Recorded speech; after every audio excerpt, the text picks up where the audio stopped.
The camera makes sure everything's right.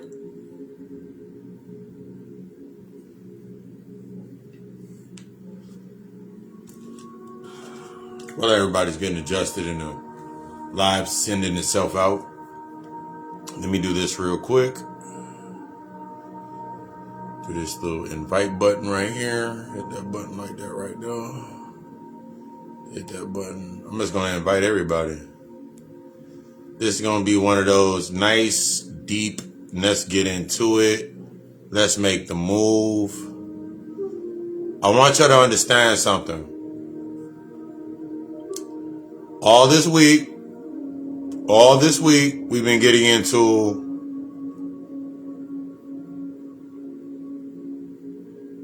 that agreement. All this month, really. The classes have been based in alignment. Understanding yourself, where you're at, what you're doing, where your life's at, things of that nature, your purpose, your potential. All of those good things are based on that agreement. Remember, I'm always talking about the agreement. Hitting all these buttons real quick. It's always getting into your agreement. Who you are, where you're at. Understanding that your potential is limitless. Understanding why your potential is limitless. How you move yourself, where you at, all these good things. All these aspects are points of understanding your potential. Your calling, your purpose, what you've been chosen to do. All of these aspects. I'm just hitting the invite list. It's hitting everybody that's on there. Everybody that pop up on the invite list, I'm sending an invite to. If I ain't seen you an invite, sorry, you'll be cocked in. Three things that I'm always going to say. I'm starting all videos with this as a mantra. Healing is destructive. You are deserving, but you are not entitled. And the level of honesty that is going to go into your work, in particular in this context, that discomfort, is going to remove all biases and force you to assess yourself on that deeper level. Friday night lectures. I decided, let's keep doing it on Facebook. But I want you to understand the calling of discomfort. If you've seen the post all day today, I've been making the post all day about your purpose, potential, your calling is going to challenge you, things of that narrative. But one of the big things that always stuck out to me, especially using myself as that personal in my path and my journey, was I was seeking to become fulfilled. You don't seek to become fulfilled. To seek fulfillment, you become paralyzed. You become stagnant. Your purpose then challenges your shadow. It challenges these aspects of yourself. You're in that position now. What are you going to do with it? That's what I'm always going to ask you. What are you doing? You can be in a depressive state right now. You can be going through things. You could have just been sick, whatever it is. Whatever is happening to you now is a part of your design. Whatever is happening to you now is a part of your design. It's a part of that grand design to help you further get deeper into your perspective. A lot of times we get into this space. I remember getting into this space with myself when I wanted to do something new. And the moment that it worked,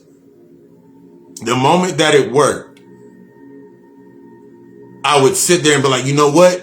All right, cool. It worked. Now I can coast. not really realizing that I needed to do more.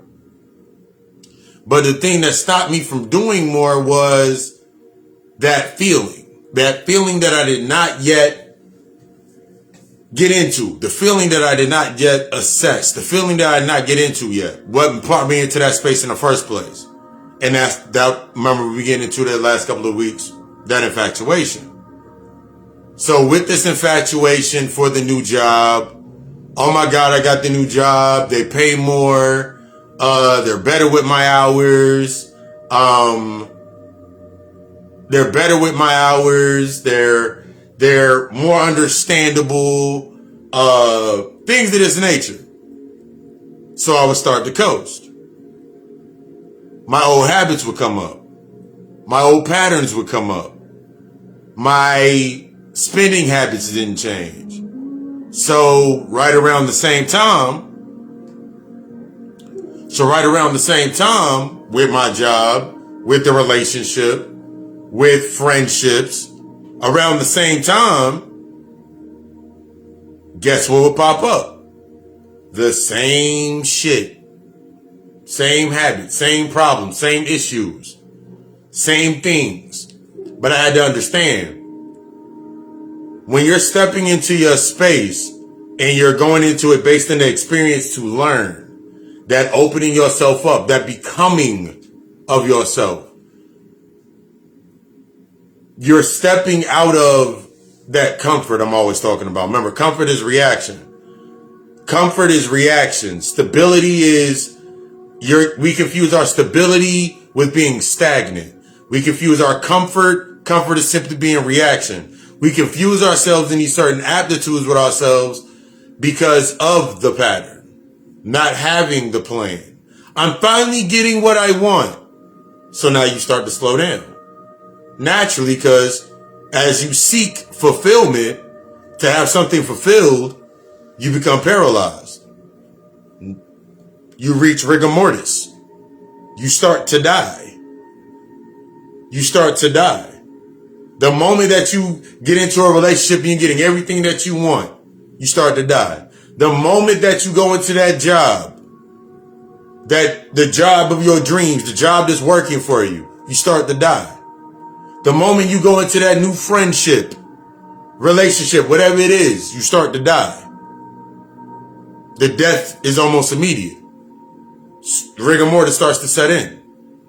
That identity that you've been holding on to, it starts to die. You start to smile more, you start to die. But you bring it back to life. It don't go away. You bring it back to life. You know how? The unresolved.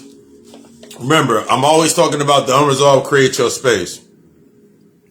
Whether you were looking for a new job or looking for a new relationship or looking for whatever you were looking for, whether you did the money ritual, you did the spell, you did whatever you did, whether or not you did it or not, it's still coming from the same exact fucking space. I wasn't looking for a relationship, you wanted to be with me. Or I was looking for a relationship, but I was looking for it to be a certain way. Either way, you were looking for it to be a certain way. Either way, you were looking for it to be a certain way. The reason that you didn't get into a relationship was the fear. And the reason that you got into the relationship was the same fear. Nothing changed. See, this is that sense when you get stuck in that discomfort. That discomfort exposes that. Remember, I've talked about exposure versus vulnerability, two different aspects. When you go into a space expecting something, you're wanting something that you've not given to yourself, you will paralyze yourself or you'll seek dormancy. I talked about that last Friday. We talked about that dormancy. You'll seek dormancy. So you'll stop going out. You'll stop drinking. You'll stop smoking. You'll stop doing whatever it is just long enough to get to the point of death with an infatuation. And then when you get to the point to where the exposure no longer works, The light starts to dim. What do? You bring it back up. You say it in things in these trauma responses with yourself. All of this is based in your traumatic response. All of this is based in that emotional experience. All of these are synonymous with your calling. All of these are synonymous with your purpose. All of these are synonymous with your limitless potential. All of this is synonymous with that shadow, with that work, doing this shadow work, doing that internal work. Shadow work is the ongoing process of you transmuting. Just wanted to lay out the groundworks to that. But yeah,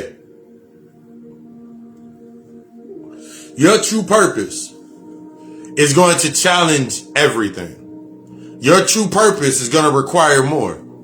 Your calling is going to require more of you. It's not going to require less. It's going to require more of you. If I sat here every day and did not do what I did, my expectancy would grow. When I would go to work, when you go to your job, when you do whatever you're doing in your everyday to day to day, how much of it is in the base of that expectancy in some way, shape, or form? In some way, shape, or form, you have an expectancy. If you put something on Facebook, on Instagram, on Snapchat, on TikTok, you have an expectancy. It's okay to have that expectancy. But it's what stops us, what hinders you, what brings you in that state of paralysis is you not accepting that you have an expectancy. You have an expectation. See, without any expectation, you have to look within inside of yourself for that motivation. When you're looking inside of yourself for that motivation, that inspiration, that internal mechanism with yourself, that feeling, that requires you to face aspects of your darkness. So naturally, going that full circle, you won't go into that dark space. It's all right. I've been there. Been there and done it. But in your calling, your purpose, what you're supposed to be doing, what you came down here to do the entire time, you've always been doing it. One thing that you will have to realize is you've always been doing in some way, shape, or form, you have been doing what was in alignment with your purpose. The things that cause you to fall out of alignment or out of that distortion with your alignment was the traumatic experience, was those unassessed emotions, was you staying in that space, was that fear, was that guilt, that insecurity, what taught you that? That's what keeps you from realizing that you've always been on your square. You've always been in the position you needed to be in. It's just that you keep looking at it based on the conditions. I wish it could be more, but at no point in time are you looking at the aspects of the quality of what you're doing. You may have gotten some things, but just because you got it, I had to realize it, just because I was able to get it or produce it or create it, it didn't mean that that was my purpose for that. That didn't mean that's what the purpose of that was for. That it was there for me to learn something from it. And until I understand this, remember I talked about this before, that where I'm not willing, I will create, where you are not willing to expand, where you are not willing to expand, you will always create a responsibility, i.e. an excuse in this case, in this context. Wherever you are not willing to go, you will create a responsibility, i.e. or / an excuse. You will create an external responsibility, which becomes now an excuse. You will create something inside of your space that will be your excuse. This is my excuse to live. This is my excuse to go harder. I'm doing this for this. I'm doing this for this. I'm doing this for this. But now you forget. See, now you distracted yourself. Now you forget how you created that. What was the basis of the creation with that? What was the emotion you were feeling when you created that aspect in your life? What was the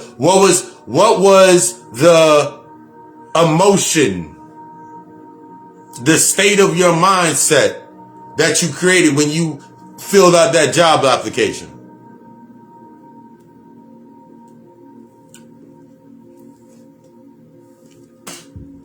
What was your mindset when you were going into that relationship? What was your mindset when you were going into that, go get that new car, the new crib? What was your mindset? Where were your emotions at? Because that is the baseline that created that space. That is what's going to magnify inside of that space.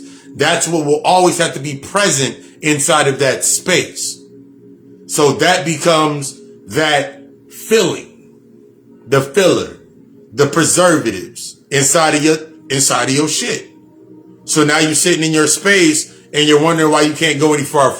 Now you're sitting in your space wondering why you can't go any further because you're not looking at what the fuck you left back there. You're not assessing anything. You're just, circumstance happens, something bad happens, and now you're looking outside of yourself. Well, if this did this, and this happened, then I could do this, this, and this. But how many times before did that happen and you still didn't do it? See, that's where that emotional development comes in.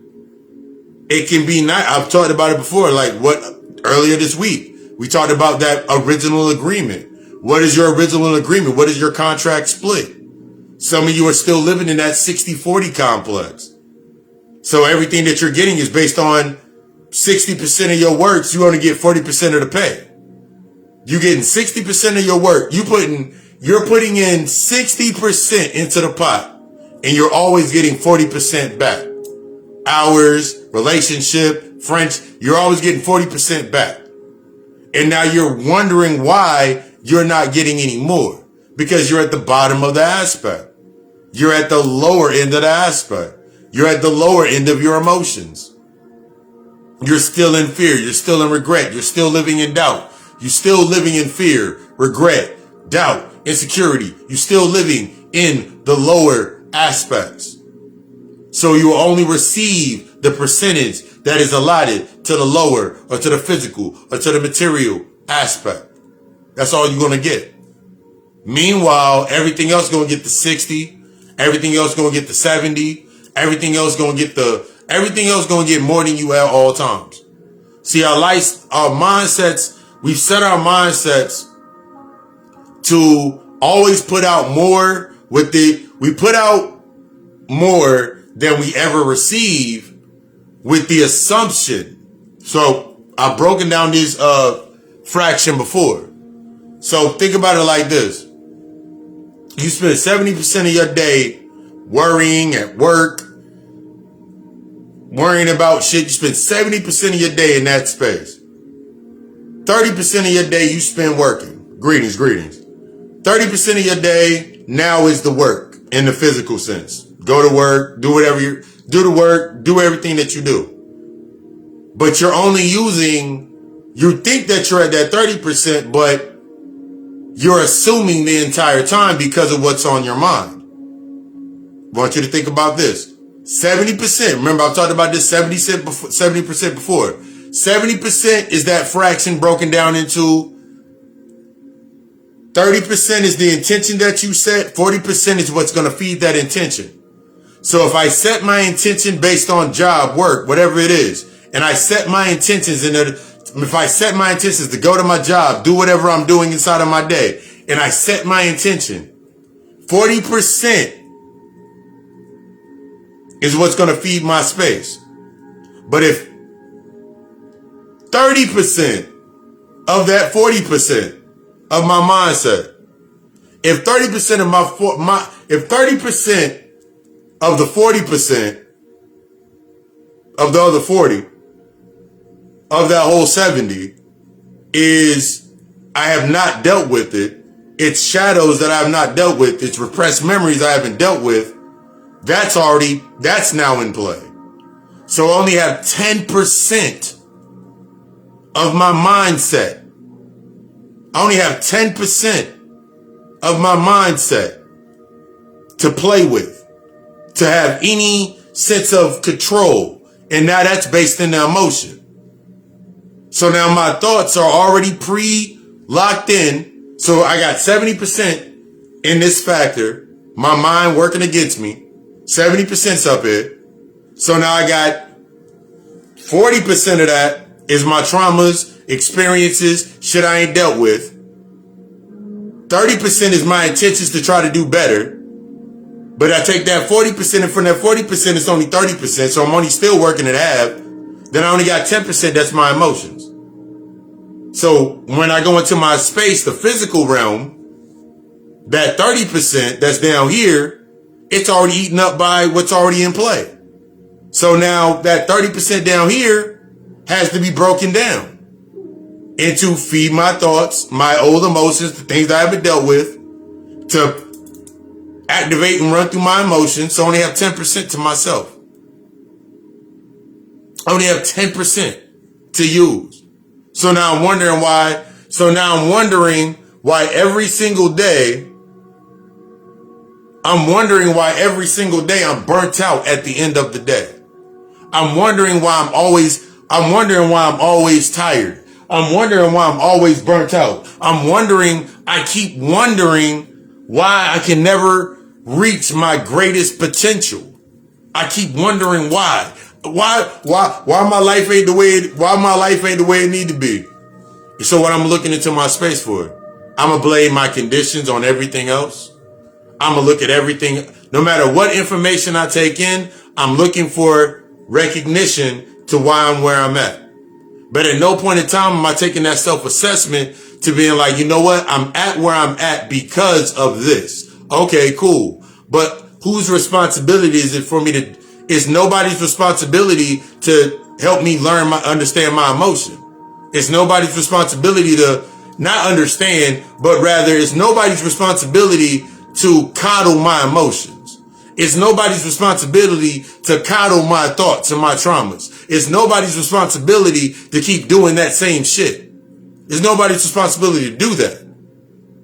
Because now I'm going to be taken away from their 10%. Because remember, that refracting of you, now I'm going to be taken away from their 10% to give myself a false sense of 20%. So now I made it. See, this is that cycle that you get stuck in when you ain't dealing with that shadow, when you're not dealing with that internal work, when you ain't doing that healing, when you're not accepting that this shit is destructive, when you're going into this new space of yourself that you were only doing things based on a pattern. You weren't doing things, you didn't have no type of fucking plan. And you can tell you didn't have no type of fucking plan because the moment that something comes into your space, the way that you approach it is from what I call the employee mentality. You have an expectancy. You have no mission statement. You didn't write nothing up. You're just hoping that you go into you the same way. Remember, there's a difference. Remember, we've heard about the saying, work smarter, not harder. There's a difference between doing more and applying to. There's a difference between doing more and applying to. I realized that the more that I did, and the more that I did, at the end of everything that I put into a space, at the end of the job, the relationship, whatever it was I was doing, I realized that at the end of it, all I can do is audit myself. Yo, I did this, and I did this, and I did this, and I did this. I was auditing myself. So now I'm auditing myself because I have an expectation on the table. But when I started really applying to the lesson and opening myself up to learning the lesson inside of the space, I started to understand that I started to accept my hand that I dealt. I dealt the hand to myself. I dealt the hand in my contract before I got here. So anything outside of that I'm saying is unjust, of course, I'm going to ignore it. Everything down here is in balance. Earlier this week, I talked about everything down here is in balance. Everything's down here is consistent. You have the lower degrees of consistency, which is distraction or control. And then you got the higher senses of consistency, which is disruption, which is discipline. which part are you in? Which one is the top of your agreement? Because the top part of the agreement is the 70%. That's the disruption and the discipline. The 30% is the distraction and the control. My lessons are in the distractions. My purpose is in that distraction. To understand this distraction. The lessons to this distraction is in what I used to try to control. So now when I go back up to my higher aspects of myself and I'm thinking about the disruptions, I'm thinking about the disruption. I'm thinking about, oh shit, nigga. Oh shit, the disruption. I'm thinking about the discipline. How do I start my day? I've used the example many times before. I start my day every day at 4:30. I start my day every day at 4:30 a.m.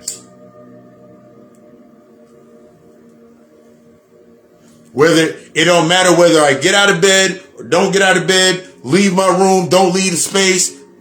I start my day every day at fucking 4:30 a.m. Starts with my body scan, bringing myself back. 5 o'clock, 15 minutes. Every day I do a meditation. At first, the 15-minute meditation was a 30-minute meditation. No, before that was a 30-minute. Then before that was 45 minutes. Before that was an hour. Before that, it was getting myself into that space. Then I go start my workout. Greetings. After that, it was time for me to go into that, do my workout. But before I got to that point, I had to mentally go to that space. Because just like every other excuse,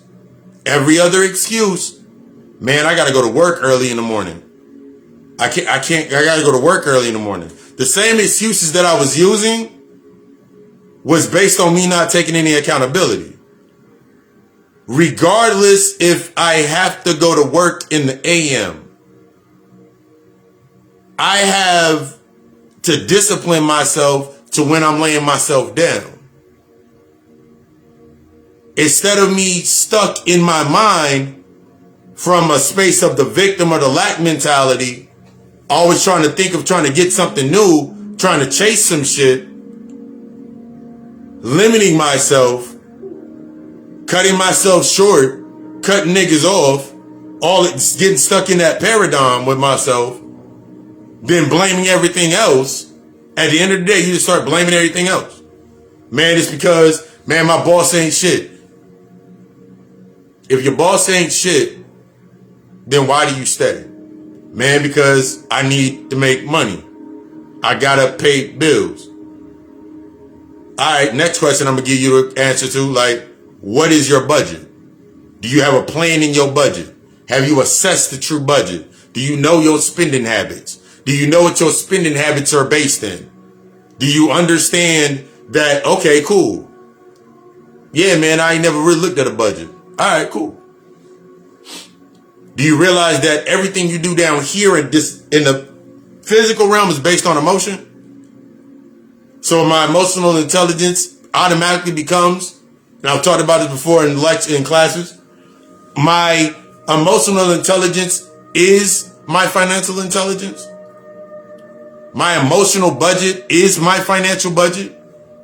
My emotional budget, my emotional literacy, my emotional intelligence sets the tone to how I budget, what I eat, everything that I do. So why would my calling be any different? Why would my gifts be any different? Why would that shit be any fucking different? All of that shit's synonymous. See, a lot of times we come into that space. I was realizing earlier on for myself, I was coming into this space with myself and I was approaching it to look for something. I was approaching it to look for something. I was approaching it to say I'm a king. I was approaching it to say I'm a god. I was approaching it to say I'm this aspect. But It was only based on the identity. It was only based on me trying to create another identity. So the moment that it got heavy, just like every other identity would crumble based on, okay, I'm a God, so I'm a creator. So the moment that I had to start taking responsibility for all of my creations, I'm the original. The moment that shit came up, now you want to start now the biases kick in, the biases that were already present based on your current trip. Your wounds start to show. You want to be more aggressive.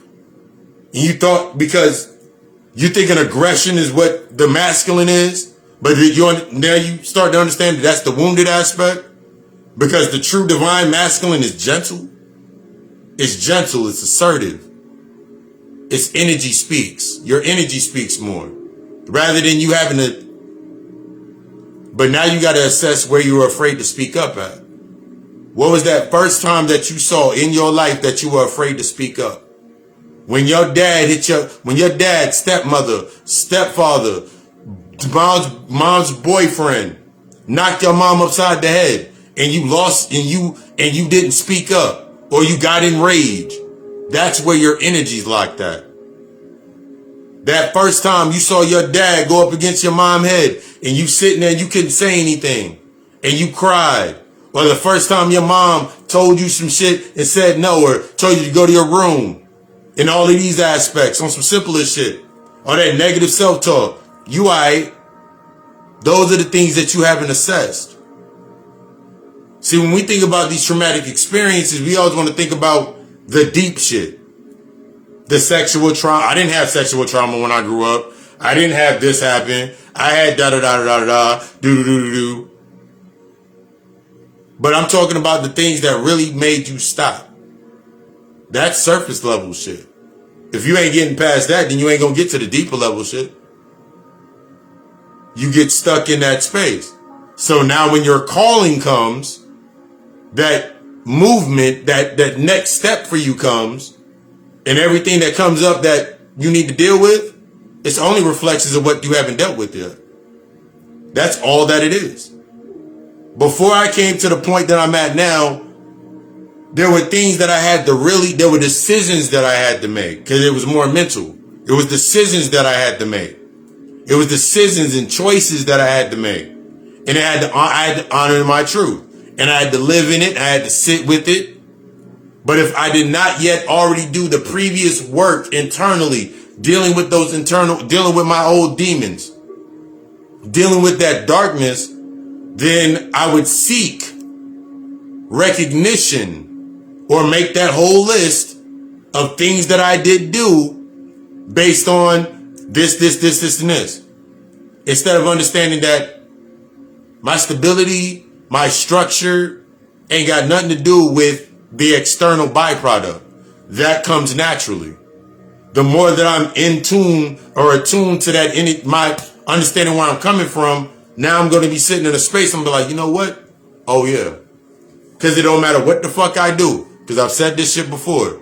Ambition without accountability is obsession. So now you ask the question. It's one thing to have a purpose and it's one thing to have an obsession. You can have a passion for something because you've been doing it for years, but without the accountability, it's simply it's an obsession. It's a glamour to your identity. You just accepting a whole glamour for you just have a glamour sitting up there for your identity.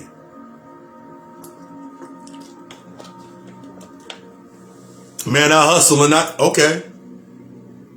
What have you learned? See, a lot of the questions that a lot of the questions that you have to ask yourself is making shit normal. It's making a lot of the shit that discomfort, that's your calling is going to be through discomfort. Your potential is going to be through discomfort. It's not going to be through your comfort zone. You're not going to find you're not going to get what you desire or what you deserve inside of your comfort zone. Because as long as you're stuck inside of your comfort zone, you're stuck within entitlement.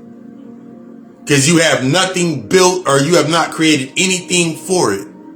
The thing that you constantly complain about, That's closer to your purpose, and it's making you uncomfortable because you have to explore it. Because the moment that you think about it, you're like, there's so many steps. It don't matter how many steps there are. What are you going to, why, what's stopping you from sitting there and assessing to get to those steps? I hear think about something simple as, they don't teach this in school, they don't teach this in school, they don't teach that in school, they don't teach that in school.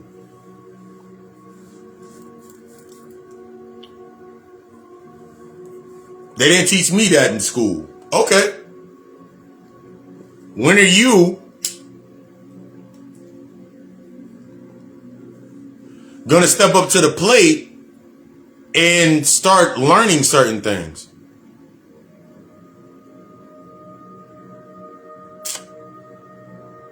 When are you going to head to the library or go on Amazon or go on Scribd or get a PDF?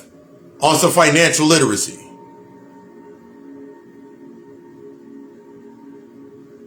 What if I told you that if you go get any book on financial literacy and you put it next to any book that's based on basic psychology, them shits are synonymous with each other. Bet you didn't know that. See, we want to always go to the things that make us feel good. You can have the whole fucking library of every book about black excellence on your fucking wall. That's nice. That's great. All of that makes you feel good. You are now intellectually in tune. You now can debate. But meanwhile, you still working at Pizza Hut for the very white man or white lady that you don't like. See, that's your emotional attachment. See, that real question to yourself is, why do I stay there? You can say because of money. I'm going to tell you it's emotional attachment. You can say because you have kids to feed. I'm going to tell you it's emotional attachment. No matter what you say, it's going to lead back to your emotional attachment. How you learned. What you learned that behavior from, that emotional development point. And if it's a traumatic experience, especially, or a shadow. Now say some shit happened to you like when you were 11 years old, when you were 8 years old, 9 years old, 10 years old, 13 years old. For me, most shit happened to me when I was 13 and 12. Until I dealt with what happened to me when I was 12, best believe every situation that happened, I responded as a 12-year-old. And I know I was responding like a 12-year-old because I kept saying I'm grown. I'm grown because I go to work. I'm grown because I got bills. I'm grown because I got this. I'm grown because... But now I got to look back at where I learned that shit from. I learned that same narrative from always hearing, when you're grown... When you turn 18, when you're grown, when you have some kids of your own, when you have this of your own, when you do this of your own, then you'll be able to say you're grown. But see, that was the trick. When you have this of your own, it's different than saying when I own, I'm speaking it backwards. When I own where I learned this aspect of myself, now I can do the work. When I own where I learned how to approach people and manipulate people and do this type of shit. When I own that aspect, now I can start doing the work. Now the work can start making sense. But it's only once I do that. Everything else is just the glamour. Everything else is just the glamour to match my identity. You ever thought about it to yourself? Why you get mad when somebody says some shit to you and really thought about it? I'm talking about really thought about when somebody says some shit to you and why you get bent out of shape, you get angry. If somebody call you a bitch ass nigga, somebody call you a hoe, somebody call you less than what the fuck you are. You ever wonder why you really get upset about it? That shit doesn't make me mad, man. Ain't nobody gonna be trying to play me. Ain't nobody gonna be calling me outside of my name. Did you ever think to yourself that maybe, just maybe, what's really triggering you in that sense, what's really triggering you is deep down inside of yourself, that's really how you feel about yourself. Or it's echoing, and that's how your inner child feels. Your shadow feels. Your insecurity, that's the baseline of your insecurity. That fear to be seen. Because remember, insecurity is nothing more than you are in the security of what? I'm in the security of the reaction to anger. So as long as something can anger my ass, I'm secure. I'm in the security. As long as something can make me react, I'm secure. I'm in the security. Because I've not learned where I am secure in. I have not secured myself in this aspect of my emotion. I have not secured myself in that aspect of my emotion. You want to talk about you being in a state of being depressed. That's nothing more of your higher aptitudes of yourself saying, how long are we going to keep playing this that is not us?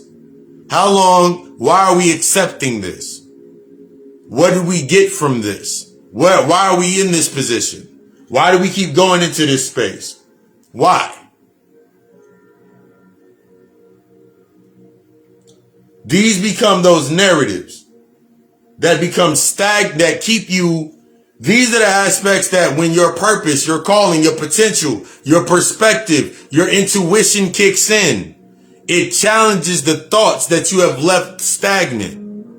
It challenges the thoughts that you have left that have left you in a state of being stagnant or in a state of that reaction. So as long as I'm staying in this state of reaction, I'm comfortable.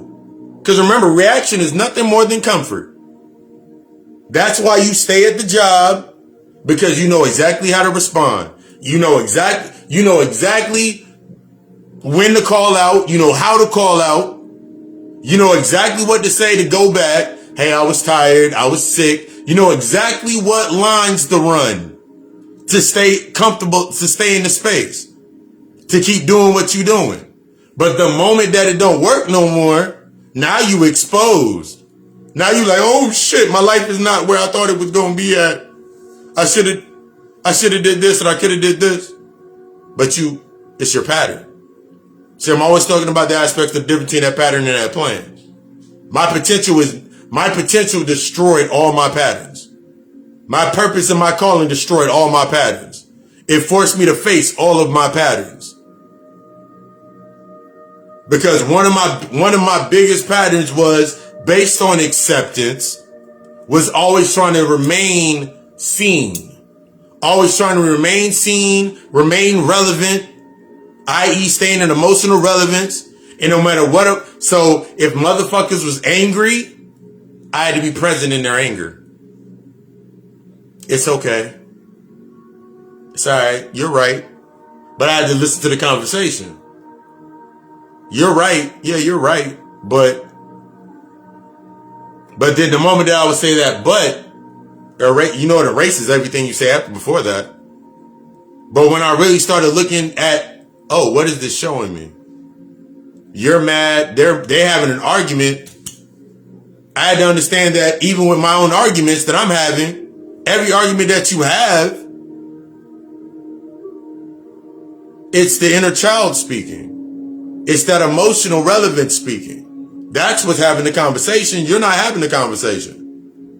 You're allowing your shadow, undisciplined as fuck, your demon, to run and do whatever the fuck you need to do. Yeah, go take care of that. I don't want to do it no more. That's why whenever you come back to it, I don't remember. And the longer that you stay inside of that position, the more you start to black out, the more you start to stop remembering, the more you start trying to block it away. Now the habit comes in, the addiction comes in, whether it's your drink or your drug of choice, all the way to your work, all the way to how you learned it. Comes all the way back, the same traumatic experience. How you learn to barter your energy or have sex. Your first sexual experience. Your first relationship experience. That's what you keep using until you face it. That's what you keep using in this space. That's always going to leave you limited. I thought love was supposed to be like this. You're supposed to accept me for who I am. To even say that means that you have not accepted you for who you truly are. I had to realize that shit.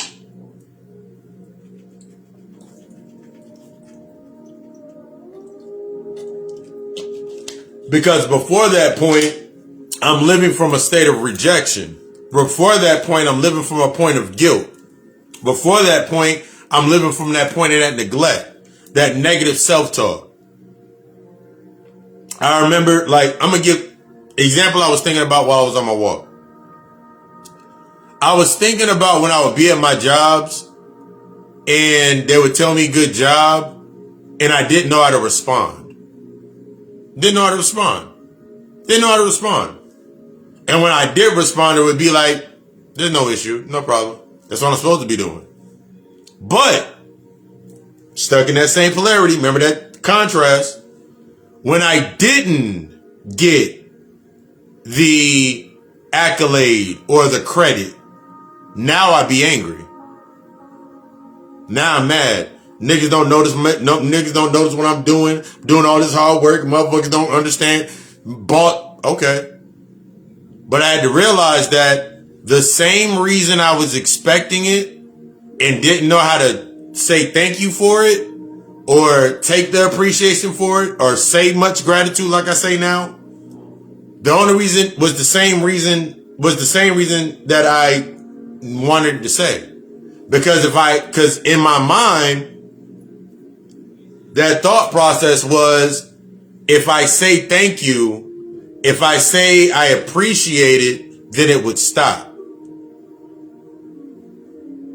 That childhood echo. Don't say thank you. Don't say thank you. Don't say you appreciate it. Don't say this. Don't say that. Don't say it. Because the moment that you say it, now they know exactly what to do to keep using you. See how that works in your mind? So the moment that you say thank you, now, okay, cool. Now they know how to use you. The moment that they say sorry or they apologize, now they know how to use you. Now they know exactly what to do to keep you in the space that they need to keep you in, to talk you off the ledge. Now they know exactly what to do. Now I'm stuck in that realm of that assumption. But now I'm limiting myself. Now you see how you limit, now you got that limitation on the table. Don't tell him thank you, because he's not gonna accept it. But make sure you do tell him that he did a good job or he'll lose his mind. We'll lose him. But now I'm creating this reality in my space. So now I gotta look like, is it really my job because they paid me for every hour that I worked.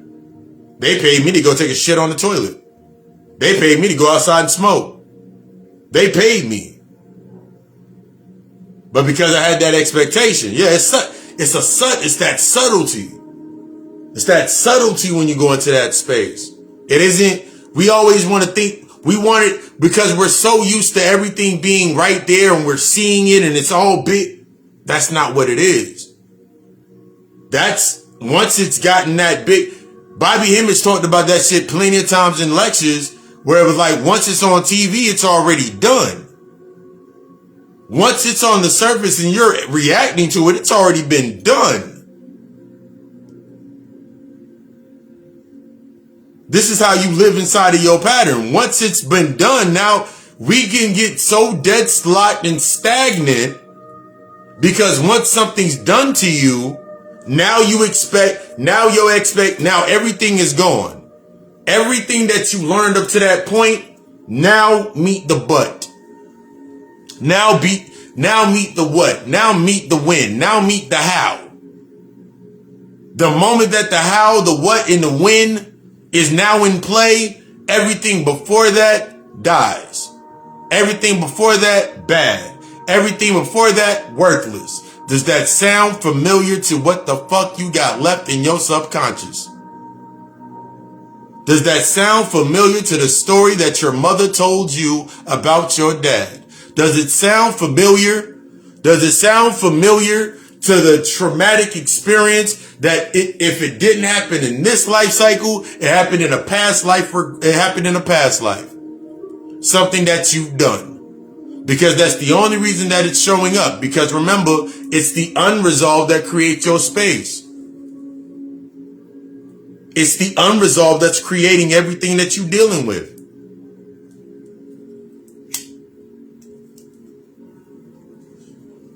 It's the unresolved that's stopping you from seeing the subtlety. I used to feel awkward as hell taking compliments. I used to feel awkward as shit taking compliments. Somebody say thank you or whatever to me, I'd be like, my go-to phrase was no problem. That settled it all. Like, that was I didn't realize that was a trauma response. I just said no problem. Because as long as I say no problem, that means I ain't want no problem.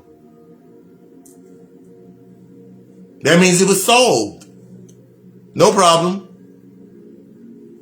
Similar to even saying like, see, like you get, but now if anybody just came to me for services, you seen lives, I always say much gratitude. Because I'm living in the gratitude. It's much gratitude. I don't do this with an impartial to a bias. It's like I'm direct. It's gentle. But you got to learn that aspect of yourself. When you find yourself arguing one half of a point or another half of a point, and you're not being impartial or biased, you haven't removed the bias, you're stuck within the cognitive dissonance. You're stuck. The only reason that you gonna argue with somebody about their cognitive dissonance about something, the only reason that you can react to them is because you're stuck in a cognitive dissonance. The only reason you gonna keep saying motherfuckers asleep, no problem. The only reason that you gonna have an argument with some motherfucker about saying something about their shit and what they're doing is because you're stuck within the same frequency of the cognitive dissonance.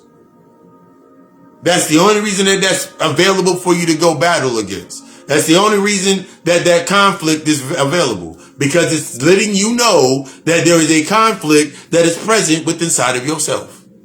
Something that you have not dealt with.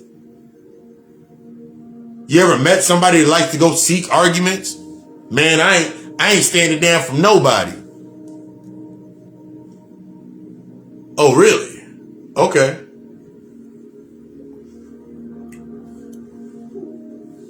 Yo, meet me. Don't meet me. Don't let them send me. Don't let them have me send me to you. Because it's dangerous. But as we're talking about that call, your calling, your potential, your truth, your works, there's no limitation. How we get stuck in these limitations is we'll feel like we've done so much work, and the thing that's going to stop you, especially in your path, you're going to start getting some shit. So some shit's going to start coming through, and you're going to forget, because that's the but. This is your but. But I got some money. I got a house. I got some clothes. I got a girl now. I got a boyfriend. Now I stop doing my work. Because it happens almost every single time. That's one half of the readings that I do. Stop doing the work. You stop doing your work. You stop doing your meditation. You stop doing your spiritual bath. You stop doing your work. So now you go to the space, and now you'll say to yourself, man, I got to get myself back in balance. everything's in balance. You're not getting in balance. You're coming to that middle point, that 0 point, to assess what you got on your scale. You're assessing the weights that you got on you're assessing the weights of your heart against that feather. You're in constant assessment in that observation mode. See, you can get stuck in this when you're in creator mode. That right side, which is the left-handed path, which controls the left side, right, the creation. You create aspects that are unbiased, that things cannot come into. You create it at a higher space, so nothing can get to it. Think about all this shit being down. Think about the little kid down here that can't get to the top shelf. That's what you're doing. But you're going to feel, but that mindset, because of the traumatic experience, because you felt that way at a point in time, it's going to have you stepping down off, it's going to have you stepping back down into it to become a part of it. That's the difference between you setting up those tiers. You got to set up the tiers. Your agreement requires the tiers. You are recreating your world. You are recreating your space. I talked about that 70, 10, 10, 10. I'm going to break it down again right now. That 70%, that's where your intentions and your works, your craft, what you're doing. That 10%, that's what you're investing into the physical realm. That other 10%, that's the energy that you're saving. That's your buffer. That's your spiritual protection. That's your spiritual bath. That's your rituals. That's your spiritual bath. That's your rituals. That's everything right here. This 10%, that's what you allow everybody into. This is how you learn how to transmute that energy. Because now you got you got friends that are not on a path. You got family members that are still not doing certain shit. You got an old relationship coming up. All of them get that same 10%. And you can split that 10% however you like. If you can do it 5 and 5. You can do it 3 and 2. You can do 2.5s. You can break that. You can do 2.5 and 2. However you break that down, that's all that gets. That is your boundary. Because you already have your boundary in play. That's everything you do down here in the physical aspect. That's all the shit that you're doing in the physical aspect. That means it don't matter what the fuck's going in that 10%, because all you're doing is transmuting that energy anyway. That automatically becomes that savings. So now that your savings is now being reoccurred, now you got your new investments. Now your investments, that's your tier. Now everything in that 70%, that's your works, that's your intentions. Now, as long as my mind is clear and my path of my heart is clear, now everything is naturally going to flow. Now everything flow as it needs to flow. Everything does what it needs to do. Now I can go back to the basic of thought. My thoughts, emotion, create the space. Everything that I'm going to receive. Now I can move in a limitless stance. Now I can move around the board as I need to. But I gotta assess the shadow first. This same process, that's the process of your shadow integration. Every identity that you created, every glamour that you created or variation you created of a certain identity for you to go into a certain space, that's what you're assessing. The more that you start assessing these points inside of your space, of your life, the stronger that you will become. Remember, your power and your strength is in authority. It's not in control. Remember that lower state of yourself, that's the control. That's to distract yourself. That's the urge. That higher aspect of yourself in the degrees of consistency, that's the aspect when we're breaking down the disruption in my discipline. Whatever comes into my space that is meant to disrupt me based on my discipline, my plan, my purpose, my potential, I'm able to assess it at the highest state of myself. I'm able to learn and teach. I'm able to learn and be the student at all times. I'm in balance. I'm able to provide and protect in the same space. I'm in balance. I'm able to guide and I'm able to nurture. I'm in balance.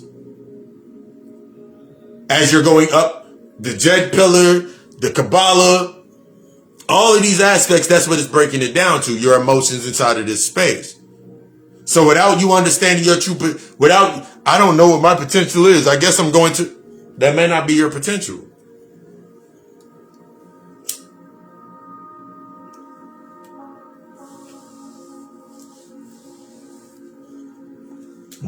Some of my earliest consultations, earliest readings were with individuals with two of my brothers, and they asked me the same exact question. And when I answered the question, I was actually, the conversation I was having with them was a conversation with myself that I needed to have. That's the reason the conversation became present. Almost everybody's always asked me, so what about, is this what you're all into, or are you doing something else? I said, I'm not doing anything else. I am on this. I will be in this. One of the most scariest steps is to step into that space and be what the fuck it is that you are supposed to be. And allow yourself to be in that space and feel everything inside of that space. One of the most intense shits was me coming into my path. Me coming into being the occult psychologist, being the healer, being the therapist, doing what I do every single day. This is not something that I can take. This is not something that I take off. This is me every single day. This is me on my square. Everything that comes to this space, that's what I'm going to face. Because I understand that it's going to be emotion. It's going to be me taking accountability. It's going to be requiring me to take accountability. It's going to require me to really look at myself and really assess myself, learning where I'm at, why I'm in the position that I'm in. It's based on myself. I can't blame it on anybody else. See, a lot of times we get stuck in that space with ourselves because we're used to giving the account to somebody else. See, from the employee mentality, you don't set your schedule, somebody else does. From the employee mentality, you don't set the schedule when you do things, somebody else does it.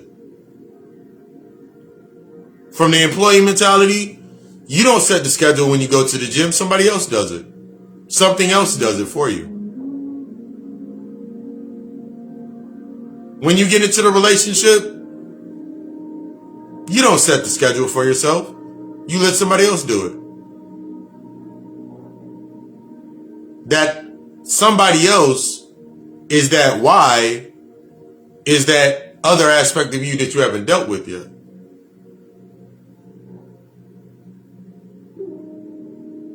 Mother wounds. You allow your mother to set the tone for every relationship that you have with every woman or with every man. Father wounds, the masculine wounds. You allow somebody else is going to be setting the tone for whoever initiated that first wound, that first traumatic experience, that negative space. That's the one that's going to be playing out. That's who you play out as. You'll do it for 9, 10, 20, 15, 30 years. It don't matter how many years you did it. The only thing that matters is when are you going to face it? Because that's the reflection that you see every single day. In every different variation in glamour. Whether it be the glamour that is your job. Whether it be the glamour that bases on the identity to why you have your job. Why you do what you're doing. That's the glamour that you will have to face. That's the shimmering light that you keep wearing as a beacon. And that's why your demons are so accessible to you when you go through hell. So I'm going to go into the darkness. Okay, cool. But you're wearing an identity. The glamour, the glisten, that's what the fuck gets beat up first. That's the layer that gets beat up first. And remember, whether in the higher or the lower aspect, there's no good or bad. There's no sense of the thing that you call morality, that old compass. So now you go into that space and now you're distracted by your echo, your own echo. Because you heard one person say that you will be leaving, you don't want to come back. But you applied that mechanic to the glamour, and now you're sitting in that space. I don't want to come back. So now you're putting the same way that you put everything into the job, the same way that you put everything into kids, whatever it was, whatever project, whatever habit, whatever pattern, is the same pattern that overlays any of your work. The same results result from that same level of work. You keep doing the same shit. So therefore you get the same result. You did no more work. You did no more work. It just got heavier. Because you still got that the gravity of what you have not dealt with. That's what's holding you down. So imagine putting something else on top of that. All you're doing is basically seeking compression. You're not seeking release. What you're thinking is release is compression. Because think about it like this. Whenever you have a stressful thought in your mind and it starts coming to the surface, that's when it gets heavy. But if you can ignore it long enough, it don't feel that heavy. It's when it's released that it becomes heavy. It's when it comes to the surface is when it's heavy. Until it comes to the surface, there's no weight to it. There's no gravity to it. There's no gravity to your mistake until you face it. There's no gravity to your errors until you face them. Until you're forced to face them. Until you're forced to look at it face to face. There's no gravity to your shadow until you have to face it. There's no gravity on your path until you have to face it. Other than that, you're just floating around from space to space. Ooh, I got to do what I got to do. I got to get back to this grind. I got to keep doing what I'm doing. No one else is going to do it. See how you keep programming your mind? So now think about the intention. Nobody else is going to do it. Nobody else understands me. Nobody else does this, and the third. There's no help for this. Somebody told me that there's no help for me. Those are your intentions. You set the tone. That's the affirmation that you put around your intention. It only feeds what's already present. You only feed what's already present. So now think about what you matriculate into your life. The heartaches, the pains, the breakups, the cheating, the infidelities, the divorce, all of these aspects. But at no point in time, when you really looked at the divorce, what did the divorce teach you? Not the physical aspect, not I lost half my money, or now I got to pay alimony and child support. What did it teach you? Divorce teaches about separation from the emotion. The emotional underline that brought it together. So until I assess this emotional underline that brought me truly into this space, I was really just divorced from myself. I'm divorced from the experience of me learning an aspect of myself. The comfort. I was seeking comfort because I thought comfort was comfort was the ultimate goal. And how I achieved that comfort, that was my ultimate goal. But now that I realize that comfort is reaction, now I can look at now I look at the relationship. I was living in a state of reaction. When I look at the friendship, I was living in a state of, that was reflecting that of what I was doing that I did not want to accept of myself. That's why I could get so mad at it and react to it. Man, you ain't doing shit with your life, man. You need to be doing this more and this more and this more. Meanwhile, on the other end of that, like, what I need to do, instead of me saying I need to do more, what am I not applying to? Who was the first person that said I don't apply myself? Shit. My pop said I didn't apply myself. My pop said I didn't apply myself to the aptitudes of what what he said I should apply to. My mom said I was an accident. So I have to now I'm stuck in this state of doing more to prove that I'm no longer an accident. These are the aspects that are stopping me from tapping into my potential. I'm tapped into my potential, but I only can get the stream of it based on the tether, I only can get what I've released. So until I release this aspect of myself, I cannot get any more into my space. Until I've dealt with what I needed to deal with, I can't get any more in my space. That's why I'm not receiving anything else. But when I yell out and I get angry and then I get some shit, that's the only way that I learn how to receive things into my space. To keep my shadow living. To keep that glamour living. To keep that identity living. I went from, I'm a real nigga to a hotep nigga real quick. I go from a real nigga to an Israelite nigga real quick. I go from a bad bitch to a bruja real quick. I go from a bad bitch, an independent woman, to an independent goddess real quick. I just switched the glamour. Same identity, just switched the glamour. If I go any deeper, then this glamour dies. Now I gotta accept the death. Why am I not transitioning? Now inside of my space, everybody dying. Everybody's conforming and taking a shot. Everybody's talking about they need more money, but ain't nobody talking about their budget. Ain't nobody stopping what the fuck they're doing, and I'm sitting inside that space. Exactly. You went from a regular nigga to a Dragon Ball Z nigga. You went from, okay, cool, nigga. Did you learn the steps? You went from, oh my God, you went from you're a Dragon Ball Z nigga to a Naruto nigga. But did you learn the hand movements? Did you learn the lesson inside the space? You can keep jumping around all day, but until you learn what the fuck you need to learn, all you're doing is jumping around into the different cifras. Expression, whether you're going through your expressions, your method, whatever, you're going to be jumping around in the same space. The same temporal loop over and over and over again till you learn what the fuck you need to learn. You just stuck doing the same shit every day. You wake up, do the same shit that you did yesterday and expect something different to happen. But there's a lesson to why you're doing it. Man, because if the emotions are not checked, my emotional balance is in check, don't matter what I do when I wake up. If I'm not waking up, if I'm waking up in an irritated state, I'm waking up in a lost state, I'm waking up in these states of mind over and over and over again, no matter what the fuck I do in the day, it's always going to lead to me being back in the same point. I'm looking for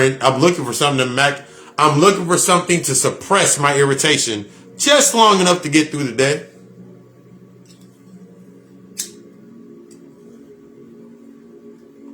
I'm looking for something just long enough to keep my insecurity low enough so nobody can see it. So let me go get that glamour real quick. Let me go do this, and this. And then I'm good now. That's all you keep doing. But your calling your potential challenges all of that shit. Your calling your potential going to challenge all of that shit. Your calling going to challenge, my calling challenged relationships. My calling challenged the job, the relationship, friendships, the way that I was moving. It challenged everything. It made all that shit come to the surface in bright lights. The shit I would used to try to slide through and dip, trying to hide from shit, that shit kept coming to the surface even faster. But I had a choice, and I had conditions after that choice. I had to change and accept the apology. The only acceptable apology is change, and those changes were not based on the relationship, the job, the friendship, none of that shit. It was based on for me. It was based on what I needed to do and what I needed to accept and what I needed to learn. Wasn't based on nobody else. A lot of times you go into a space. You'll do just enough changing. Remember, that's that dormancy. You'll do just enough changing to make sure some shit's so everything can go smooth. But the moment that the issue comes back up, the way that you look at the issue, that's your why coming back up again. I've said that shit before.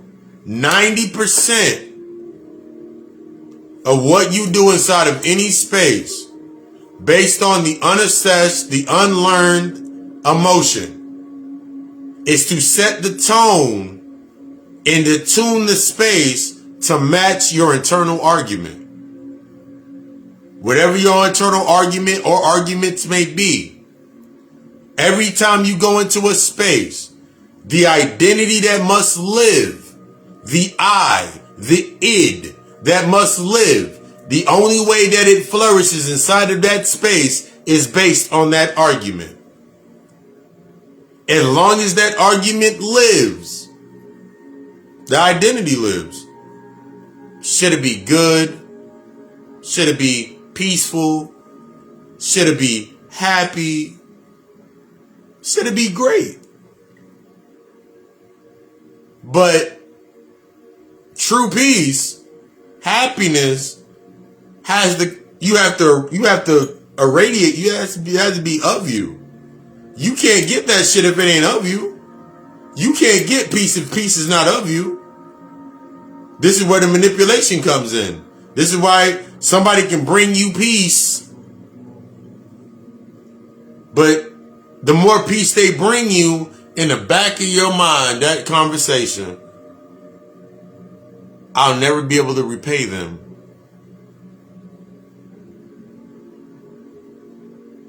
I can't thank them enough. Now you get stuck in despair because the only thing you can bring to the table is what you've always brought to the table.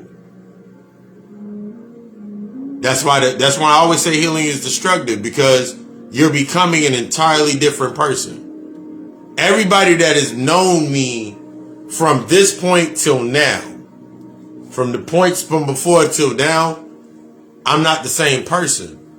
The identity that I was with that person, I'm not that person. But because I understand transmutation, I can come through them through that identity. I can come through them through that identity. Because I understand if they bring it up, instead of me getting triggered, man, that's not me no more. That ain't even me no more. The first thing that I can say is, yeah, I remember I did that. I can accept what I did in that space. And now I can start the conversation. Because if I don't accept that space, this is what happens. The moment that somebody bring up something from your past about you and you get upset, or the moment that somebody says some shit about you and you react, you relive that moment all over again. Emotionally, you live that moment all over again. You go through every space trying to prove that you're no longer that person.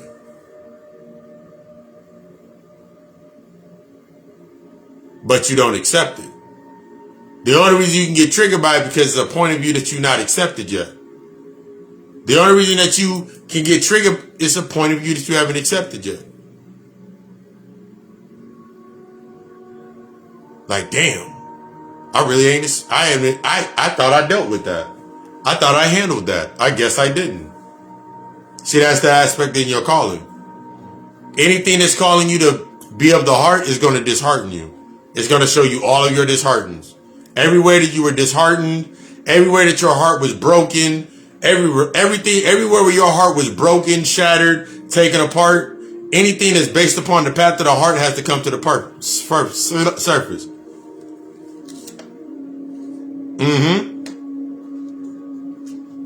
Be like, what the fuck is wrong with your ass?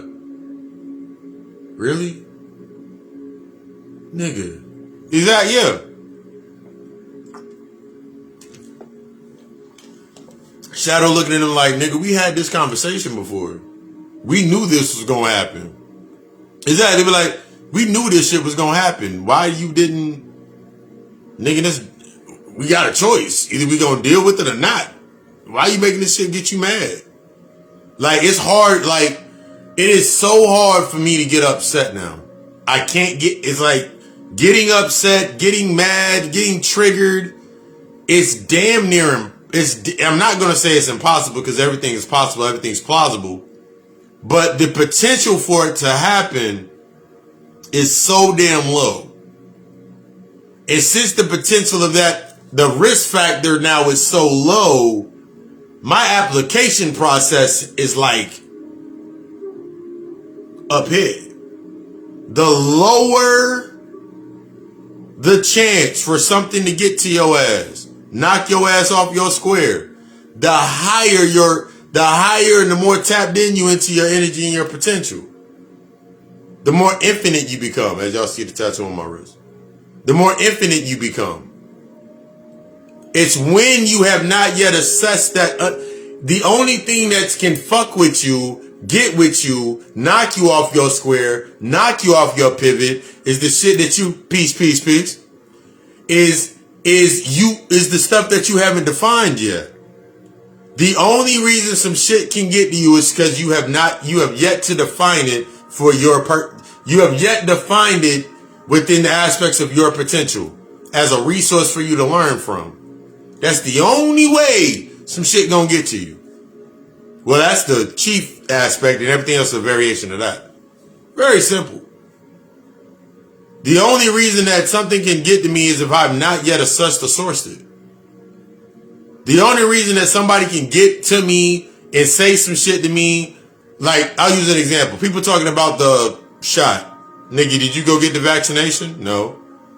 What did they force you to go get the vaccination? There's no possible way for them to enforce me to get the vaccination. I work from the house.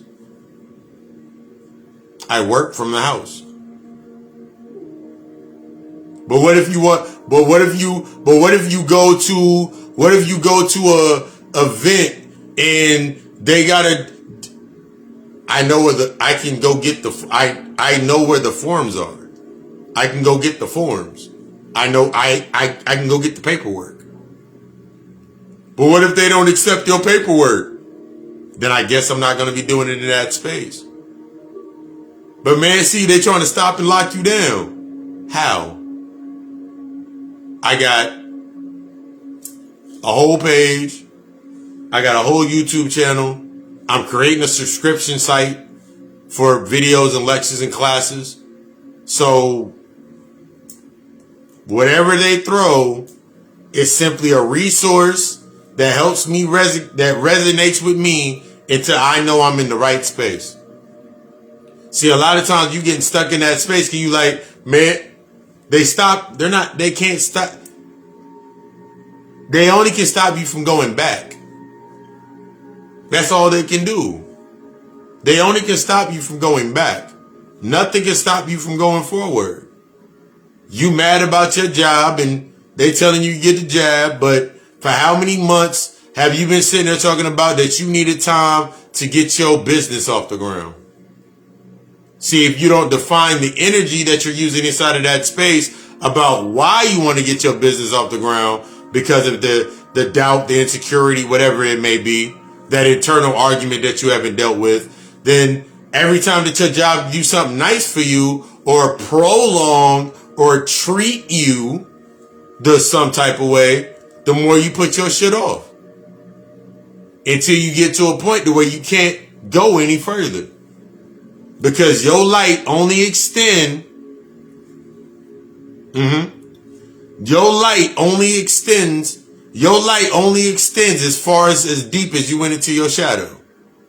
If you don't believe me, go look at the Pythagorean theorem. Everybody remembers the Pythagorean theorem. That's how you measure the light and shadow. How much the shadow cast off of an object.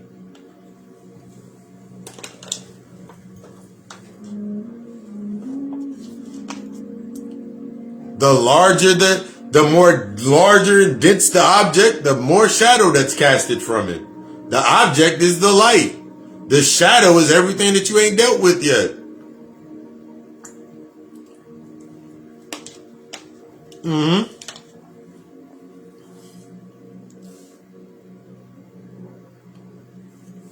That's where you get stuck. That's a lot of times where we get stuck at with ourselves. They love going at your little child. No, I'm drinking water. They like the same. They're beating at the child inside you, because the only reason that they can lay their hands on the child or your creativity, your innocence, your childlike innocence, is because you ain't tapped into it yet. You ain't brought it to the present. Your inner child is still in the past. Your inner child is still living back there dealing with that insecurity and the conflict. That's why when the conflict come up, they still can go hit it. They still can go, I'm gonna go knock, ha ha ha ha ha.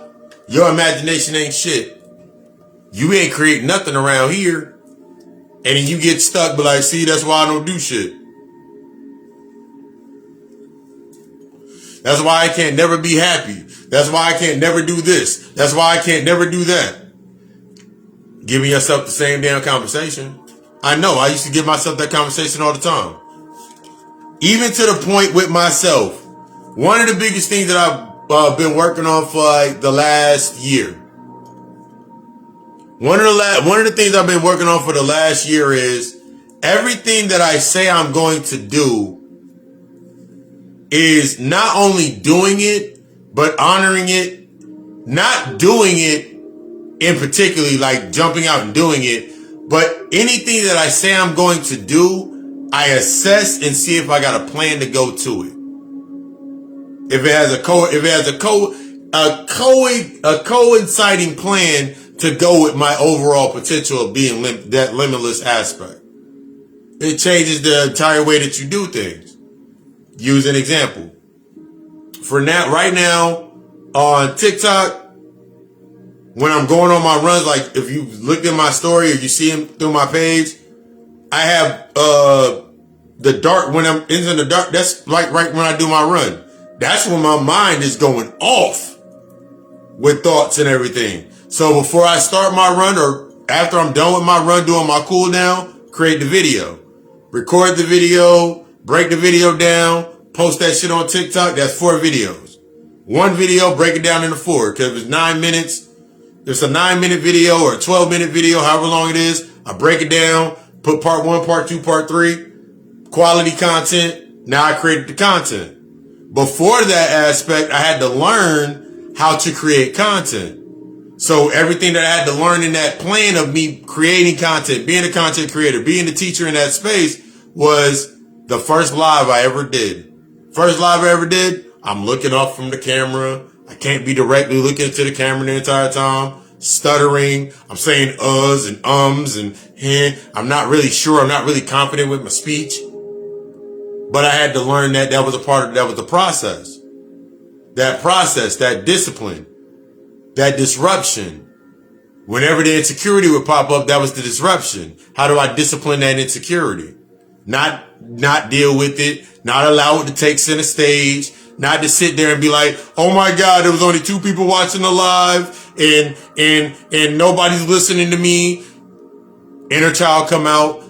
Mom didn't listen to me. Dad didn't listen to me. Past life for me, I wasn't listening to niggas. Past life before that, I wasn't listening to somebody. Before that, I had to go back and assess all of that. That's what was coming up, magnified in the current space. Until I got to the point to where what I do now you see me in front of the camera more in the comfort. You see me in every position. So now what comes into the space? More circumstance. I have a plan. So everything inside that plan, no matter what the circumstance, I'm able to adapt and adjust.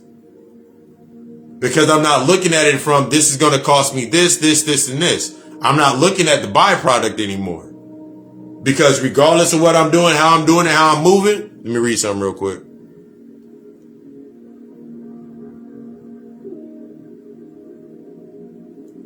All right, cool. Because that's not a part of the plan.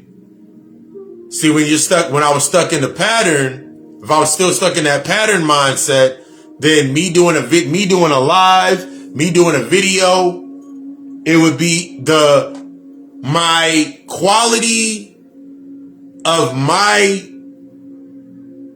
whatever I'm saying or what I speak would only be based on the relevance or the presence of others in the space.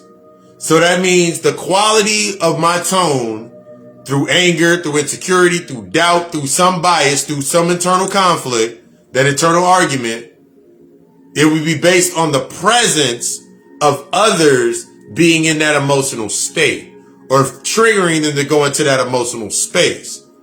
They're in the feminine aspect to be receiving, and I'm in the masculine aspect, so we're two halves. I'm not whole, they're not whole. That's the only reason that it resonates with them.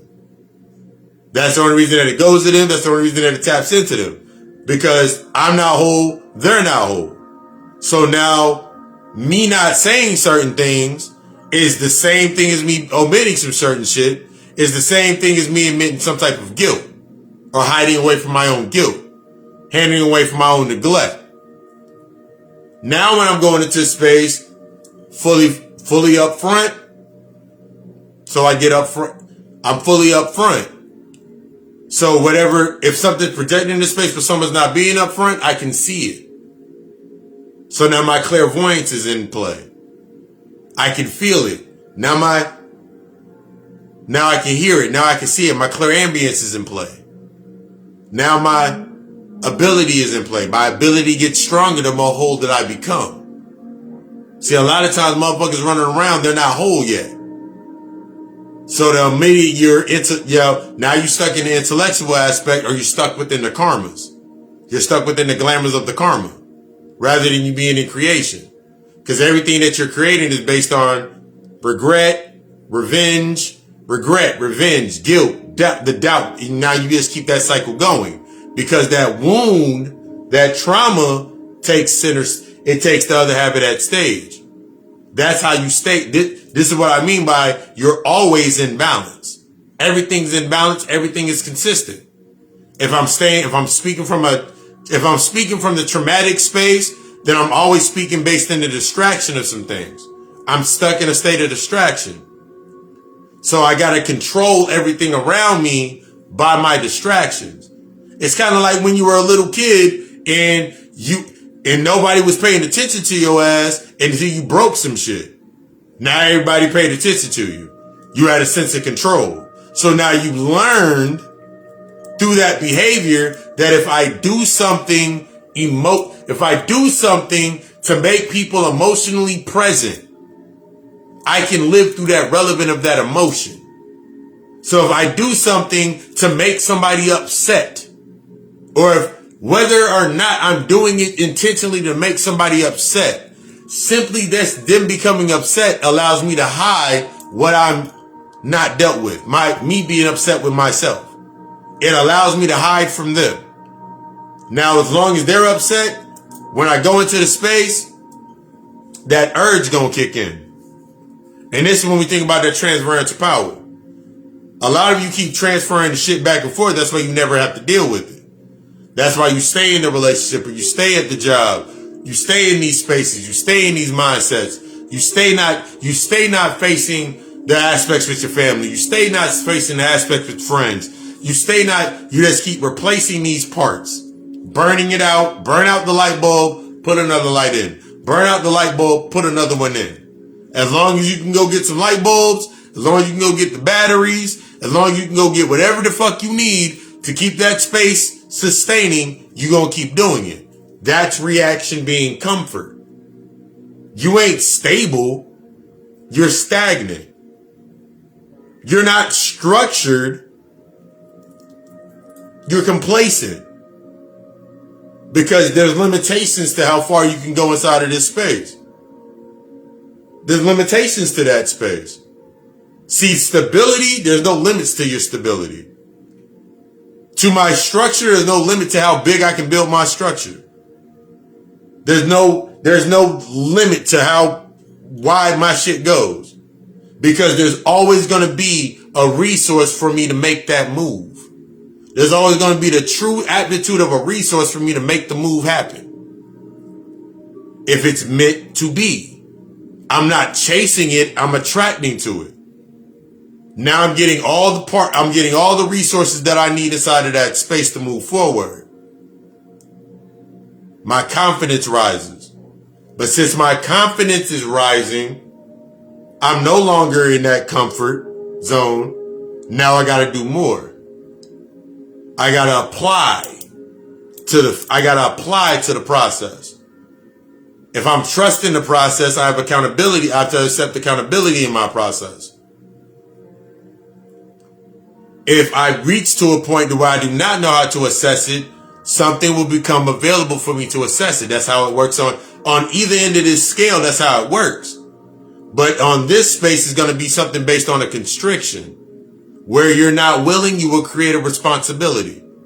Where you are not willing to step into that space, you will naturally create a responsibility or an excuse to do it. Rather than you going into the true aptitude of structure with yourself, rather than you go into the true aptitude of structure of building something to yourself, where you realize that all of this around me is attracted based on that frequency to myself. Everything around me is coming to me at that point to myself. Everything is coming to me because I need to assess it. So instead of me saying I'm tired of no good niggas, I'm tired of no good bitches, I'm tired of no good this, no good this, what identity have you not assessed yet?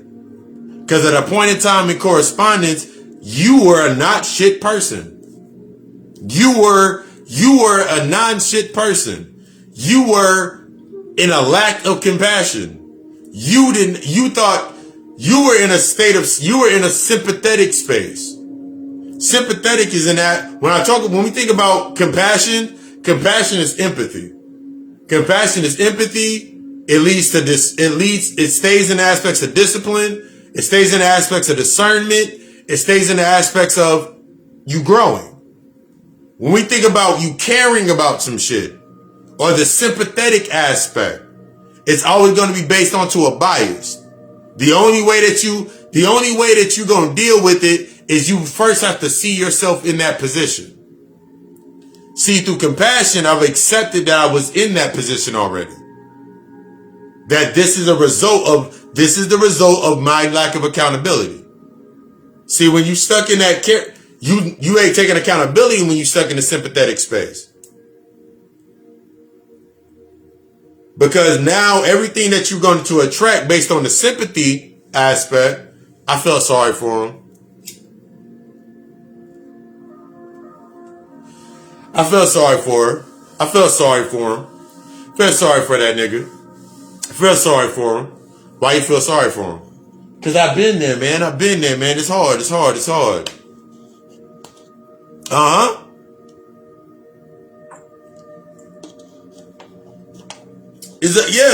Like you got to accept when you're coming into this state of compassion, you're impartial, you're unbiased. When you make a decision, it's based off true feeling. It feels from the heart. It's not from the mind. That childlike impression is the subconscious of the mind. So I'll use an example.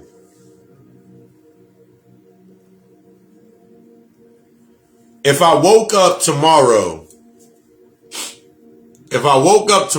and went for a walk, one of my morning walks,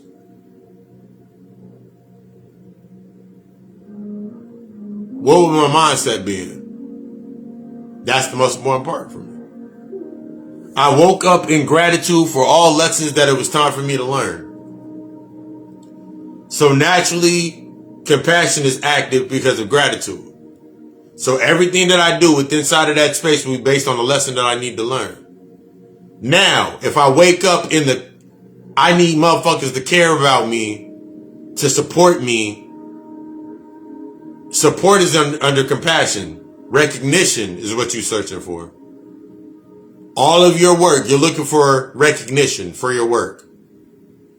But if I'm not vibrating, if I'm not at the level where I know, if I'm not assessing my emotions, then every byproduct, i.e. my work, is going to be based upon that emotion. I don't want to struggle no more. I don't want to lack no more. I don't want to hurt no more. That's going to be the base of everything that I do. That's going to be the base of everything that I do. And it's going to keep coming up in different variations and different forms.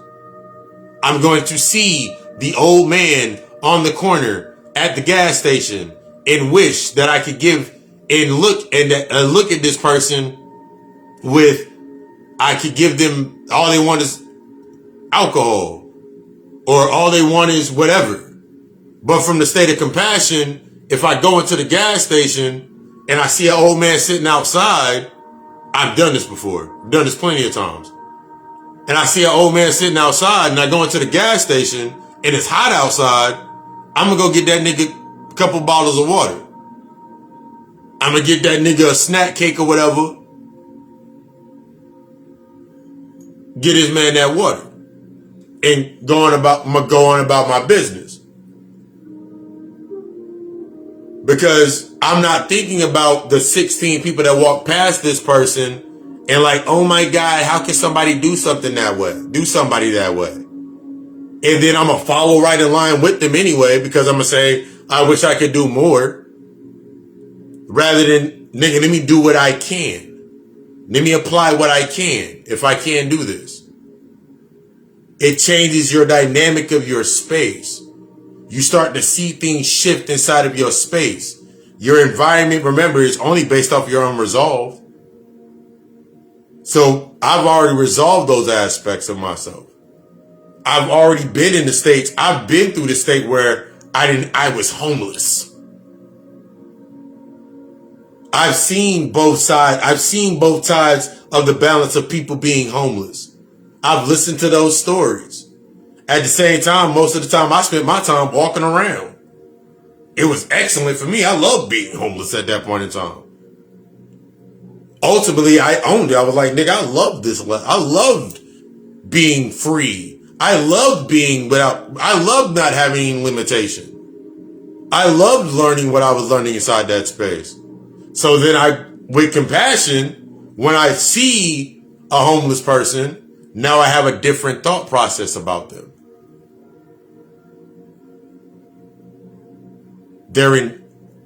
It's an enjoyment for them at a certain point in time. I'm not looking at it from the space of, we need to make all the homeless and get them all homes and stuff. It don't matter what the fuck you do if the mindset ain't changed. I've said this before. If an apartment complex became, if a space in the hood became available that you can go purchase it, and you go fix all the apartments in that neighborhood, but you ain't have not one conversation with none of the tenants, their mindsets, where they're at. You ain't do no type of evaluation to them in that space. You didn't have no resource of anybody doing that in that space. In 6 months, you have lost your investment. In 6 months, you're going to be angry as fuck because you got to go back in there and fix shit. Why are you mad? You already upset. That's why I don't give niggas shit. That's why we can't do shit for niggas. It's the mindset. It's the emotions.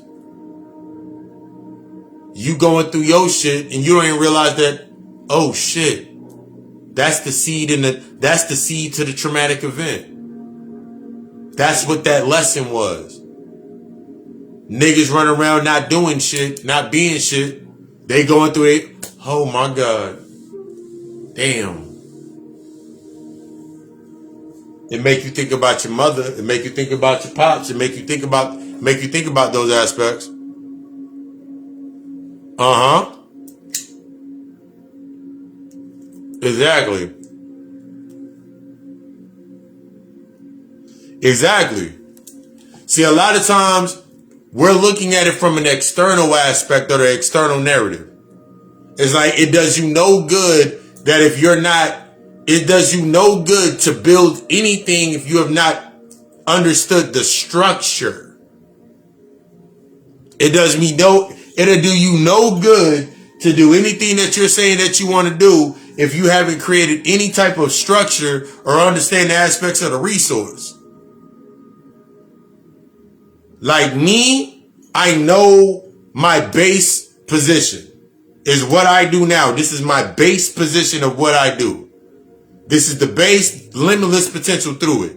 Through my limitless potential, the resources from the tribe to everybody that's inside of the space, they all have their own aptitude that they can bring to that space. And I can learn from them. They can learn from me. I can apply and say, damn, nigga, that's just like this. And that's what you're doing when you're bringing that shit into the intelligence. That's the intelligence. That's the intelligence. That's the balance. That's the masculine and the feminine. That's the receiving and the creating.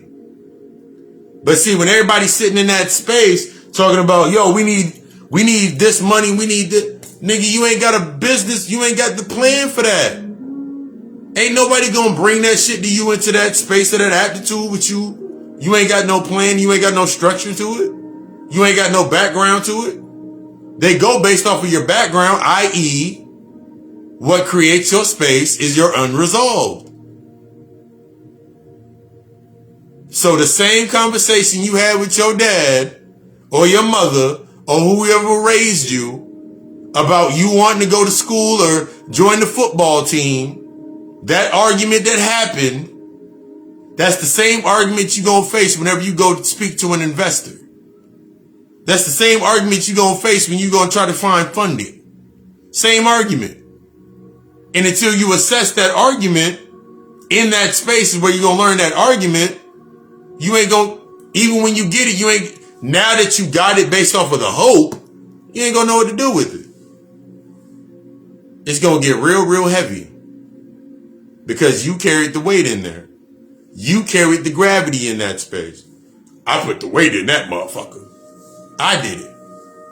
Until you taking the accountability, you ain't got no plan. You ain't even got a basic budget for your own self. So you don't even understand your own plan, your own slice in the plan. You still acting off of what I said earlier. You still moving off the 60-40 deal. And you getting 40 and you putting in 60 and everything else is contained with the 60. So the moment that it comes into your space, you don't know, you can't apply it. You can't apply to it. Now you meet a wall. Now you get disheartened. Now you upset. Now you like, see, that's why I can't do anything with my life. Now you fall right back into that same damn space. See how you just keep falling back down into the space? You fall back down into the hole. Mad. Upset.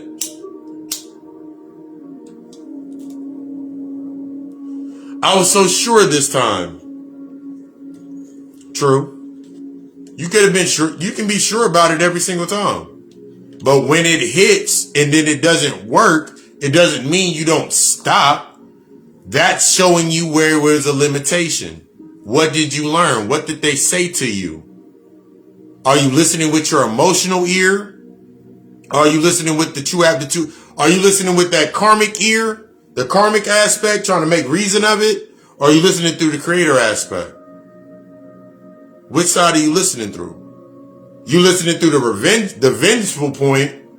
Of course everything gonna be distorted as fuck. Of course everything gonna be a distraction. And you're gonna seek anything by all means necessary, I'm gonna go do this. Okay. But you gotta accept whatever it is on whichever side that you take. That's the acceptance. That's the accountability. You going into that space lit up like a fucking Christmas tree, trying to be seen. Let's go march. Fuck marching gonna do? I just saw a video the other day where they have a new device where they can drop these mini little nanobots and them shits are programmed to take out certain people in a certain space. Go march if you want to. They'll set all them shits to nigga. And then what? Now you got something else to be. See, every time we try to rise, they try to take us back down. It ain't them. It ain't they, them, who, what, when, or how. It is your own why that is stopping you. It ain't no they, them, who, what, how, what. It's your own why that stops you. It's your own why. Nothing else stops you but your own damn why. Why do you want to do it? Why was your purpose in going into that space in the first place? Why am I following this pattern? Why do I struggle? Behind that why, you must take accountability to why you're struggling. Why am I always so angry? Why am I always so frustrated? What is the root to my frustration? That's what's stopping you. Until you assess that, you ain't doing shit else but running around in a fucking circle, mad at yourself, upset with yourself, wondering why shit ain't going the way you want it to go. Everything is in play the way it needs to be in play. What lesson are you learning while you inside of that space? I didn't learn so much shit sitting in the leisure space shit this comes to me. Like, oh shit, nigga, damn, that's interesting. Plans and ideas that ain't even got nothing to do with anything that I'm doing with myself. But I'm not thinking as myself, I'm thinking as a legion, as in the we, as the collective that is I, that is us. So apparently in a certain parallel of myself in another aspect of myself, that's a reason that's coming to me. If I embrace it, everything that comes behind it, that resource, that opportunity, guess what's gonna come up in a couple of months? Somebody gonna need that. Oh shit. I got that already. Yo, let me put you on. I heard that you want to do something like this. Yo, I know. I got some information about that. Yo, here's some information on it. Free. That's in the 10%. That's in the 10%. I transmuted that energy into my savings. That 10%, that what I transmuted into my savings, now I put into the investment. What I put into the investment automatically goes into my structure of how my mind works now. In that balance. Which now empowers my intention. See how I just keep going. Now I'm stuck. Now I'm in that space making the moves that I need to make. Not sitting there like, oh my God, it didn't work the way I wanted it to. It worked the way it needed to. You get everything you want, you don't lose what you need.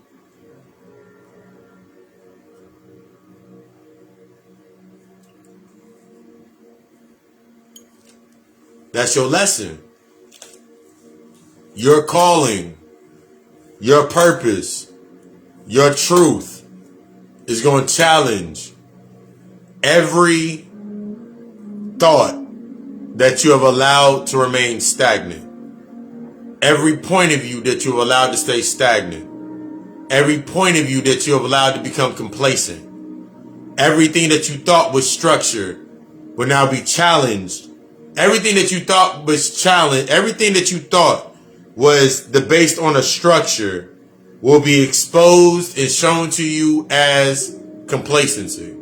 Everything that is going to be shown to you based upon stability is going to be exposed and shown to you as comfort. That's how that shit goes back and forth in that space to bring you into your balance. Everything that you did based on survival is going to come to you as a form of making you feel lack. It's going to make you feel worthless, depressed. It's going to make you feel the emotion that was already present. It's already there. It's already in play. You're already on your square. You just got to clean that shit off. Scratch my head. That feel good. Ooh.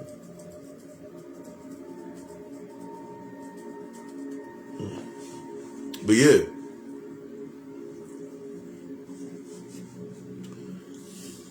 A lot of times we get stuck in that purgatory.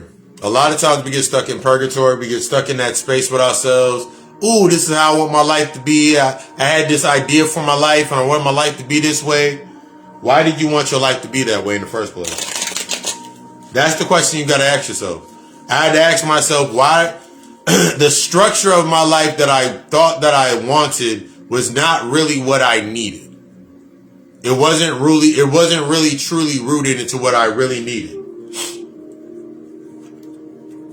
And I started realizing this when every time that I was in that space and I got happy, that's when I was, ooh, I'm feeling happiness, the shit would fall apart. Because I had to realize what had to live. What was greater? The density of my shadow was always greater. As long as your shadow, especially right now, I'm telling y'all, like, if you haven't realized it or haven't seen it in the space, if you have not seen it, your shadow has become more and more dense, and you're now realizing that in this shift, that the shadow work has always been the key, and it's been it's been the point that no one's really dealt with. One thing that I realized when I really started getting into me doing it was understanding that a lot of people really didn't know what it really was, and they had the romanticized factor of what it was. Nobody really understood what it really was, or were in a space to really comprehend that it's a destructive aspect. That was one of the things that I had to really realize, like, yo, this is a really destructive process. Healing is a really destructive process. It's not a, ooh, I got a crystal that says that does this, and then it wasn't that. It wasn't, ooh, I get an eye, or I got some rings, and now I'm gonna burn these stones. I'm gonna burn this, what the hell's the name of that shit? I'm gonna burn this copal in my little cauldron that I got, and then everything's gonna be okay. Ooh, I'm gonna go burn some sage. No, that's not what it was. That was the pageantry, the fundamental, the pageantry, something to belong to. See, this shit is very destructive. It makes you face everything and make you start seeing the shit the way it really is. This shit makes you start seeing the shit the way it really is. You thinking that, ooh, everything's manifesting inside. No, it's not doing it that way. Everything's coming up the way it need to come up. Because we got stuck in the Instagram, the goal, the relationship goal aspect. You treating everything based on you seeing somebody doing some shit on their Instagram and it look all pretty and shit because they're not showing you the other half. It's similar. It's the same thing as similar. You looking at a rapper that glamorizes the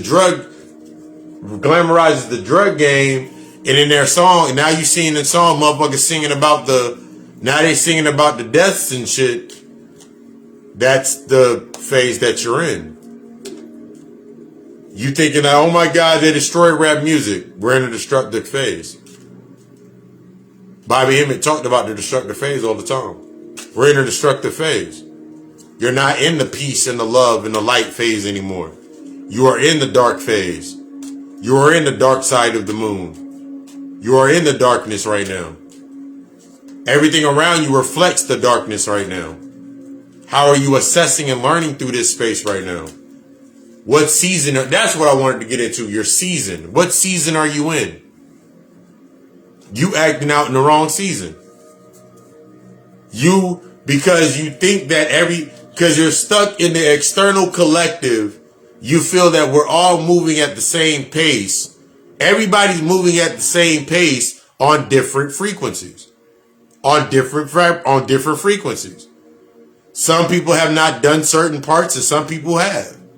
So what you're seeing in that result, you're seeing from certain people that have really been doing their work, you're seeing their reaping. You're seeing their reaping and their harvesting inside of that space. And then you can get disheartened because now it forces you to take accountability to what you've been reaping, what you've been sowing in this winter aspect, the solstice, the fall.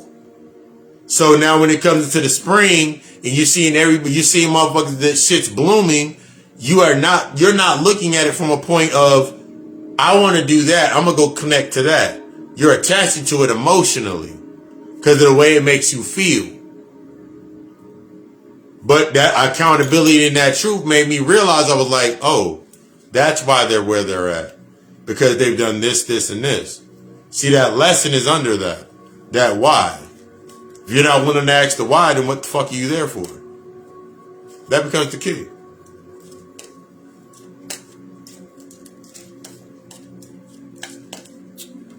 But before we get out of here, this is the question and answer period. Yeah. You gotta go through we're in the purification process with yourself. But before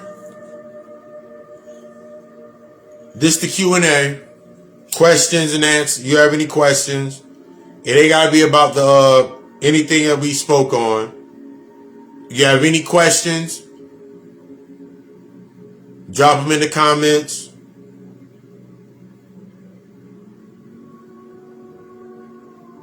As I burn my Palo Santo real quick. If you saw in the description, I'm doing the live readings. Live readings, donation-based readings. If you want a more private, much gratitude. I'm simply embracing the chaos of intelligence. I'm simply embracing the chaos of the intelligence.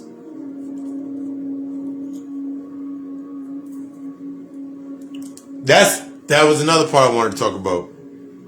Go into the space of thinking it like this.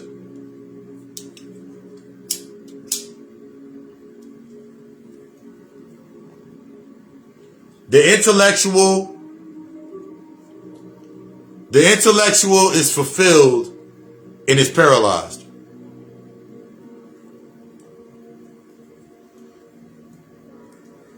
The genius is empty. At the end of the day, the genius is empty. Every day, I am empty. I allow myself to be refilled when I lay down, and then I start my process all over again. Therefore, I never age. My aging is stopped. I told you I'm 27 forever. Because 27, 2 plus 7 is 9. That goes into my process. I'm the ender of cycles. I am the ender of cycles. I own that. Everything from how long my birth of labor, all of that shit came up as 9s. I'm the ender of cycles.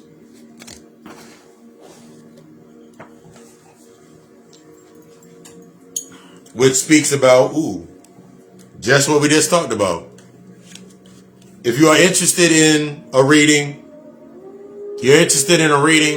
you know somebody that has been bugging about a reading, tell them to come through. We're doing live readings right now. Live readings. Donation based. If you want a more private reading, hit me up in the inbox. Consultations, natal chart analysis. That's what I wanted to explain when it comes into tiers. Giving a good example of tiers. When you're creating your tiers. If you look at any of my lives, you go on my lives, you go on my channel, my YouTube channel. If you notice where it says bookings, everything I do is in a tier. I've explained this before. I want to go into it deeper now. Everything I do is based in tiers. Everything that you see that I have, everything that you see that's in the tiers of all my services, all of that is what I do into the top tier, which is the shadow work therapy, the meditation, life the coaching, advisory. Those are all in the top tier. So when you look at the bookings, that's the lowest aspect. That's the lowest tier. That's the lowest tier of entry. The second tier is the natal chart analysis, the human design analysis, and services that I don't have up there. Like there's other services that I do provide that you don't see. spiritual baths, rituals, things of that nature. The top tier is the shadow work therapy. The top tier is the mentorship. The top tier is the teaching in those aspects. That all comes at the consultation.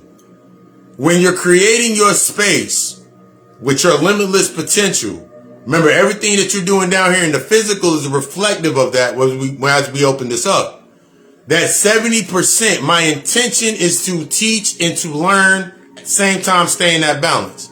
So that is my intention. So everything that's fed by that in my internal space, transmuting, that's all into that space. So now my tiers represent that. Everything that you do becomes that representation of you based into the attraction of you.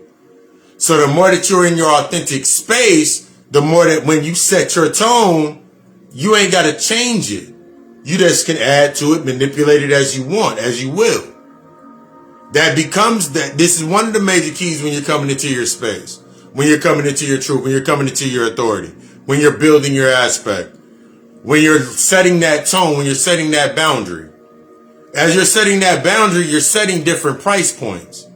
You're setting different tiers. You're setting the tiers based on how people can interact with you. You're learning this aspect. That's the compassionate aspect. That's the structure. That's the stability. Until you get to that, until you've integrated with these shadows with yourself. A lot of times you'll find, that's when you find yourself, you can this is what I mean by that undefined emotion. This is what I mean when you haven't defined an have not identified yet that aspect of yourself. Because what comes into play? Like I said this earlier in the week, you can set a price, know the price for everything that you do and set a price. But if it's not reflective of your internal value, then it has no worth. And that's how that shit burns out. You'll notice when you see a lot of people, when they do a lot of shit and motherfuckers are burning out real quick, that light burns out is because it was based on that hope narrative. It wasn't organic. It was more GMO. It was like using emotional relevance. When you look at certain people, like they use that emotional relevance. If you've noticed with me, I can, from my first lecture ever, the first thing I used to say all the time was fuck them kids. Fuck your feelings. Fuck them kids. I'm not here to make you good. I'm here to get you. I'm not here to make you feel good. I'm here to guide you to become better. Because that reflects the structure and the stability of my space. Everything that I do in my space is to become better. Every day that I get up, I achieve to become something better. I achieve to shed something. No matter how minute or what magnitude it is, I'm shedding some shit. Instead of me sitting there like, man, I don't want to shed nothing. I don't want to let go of this because, Stop holding on to that identity. Stop trying to hold on to that identity with yourself. Stop trying to hold on to that identity because it worked for so long. Just because it worked didn't mean it was right in this context.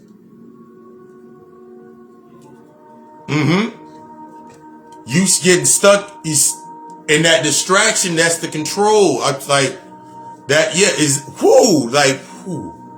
every time that you want something, every time that something is in control of you, it is distracting you. Or you make the decision that it's disrupting you. Remember how we opened this up? I talked about there's levels to everything's in balance and everything's consistent. Anything that's disrupting me, I have to learn it's challenging my discipline with myself. I'm integrated. I know where I'm at. So anything that comes in that is a disruption, guess what I got to do? I got to check my discipline. Somewhere I'm not being really disciplined. That's why it can come in and trigger my ass. As to before, when it was a distraction, it was welcomed because I didn't want to do something. I needed that sense of control. Now I can sit there and say, but like, man, I can't go do this because of this, this, and this. I couldn't do this because of this, this, and this. I can stay distracted. Therefore, something had control. Therefore, my urge, my habit, my pattern, my behavior can stay the same.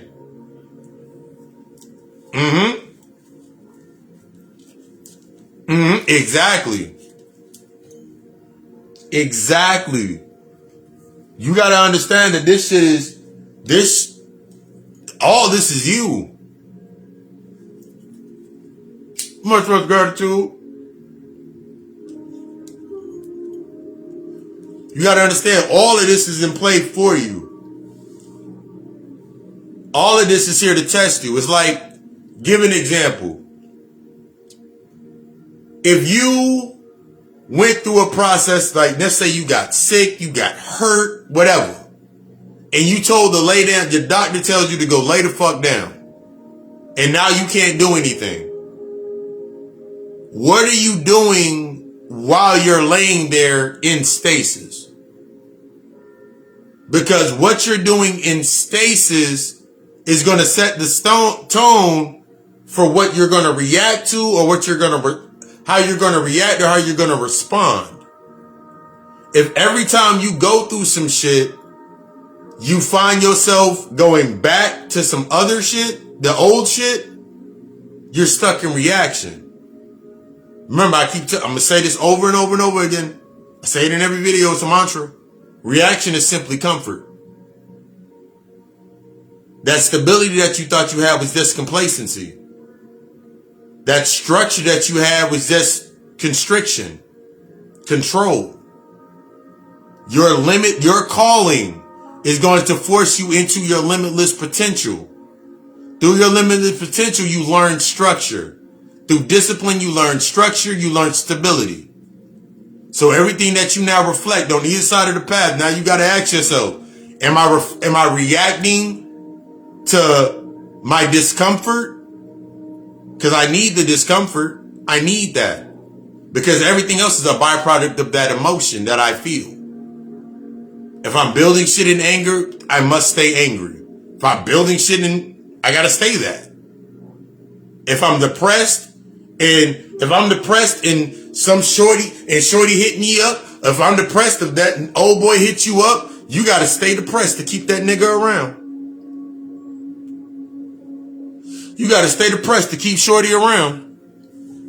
You got to stay insecure so they can recognize it and you think it's support. Remember, there's a difference between that recognition and support. But yeah, got excited. You got a choice every time you waking up. You got conditions based on that damn choice. We've been talking about the glamours all night. We've been talking about the glamours. In order to remove the glamour, you must transmute the energy that you put into that glamour. The glamour that you made that you thought was of your happiness. You have to transmute the lessons that you learned. It's good that you came into that space and something made you happy.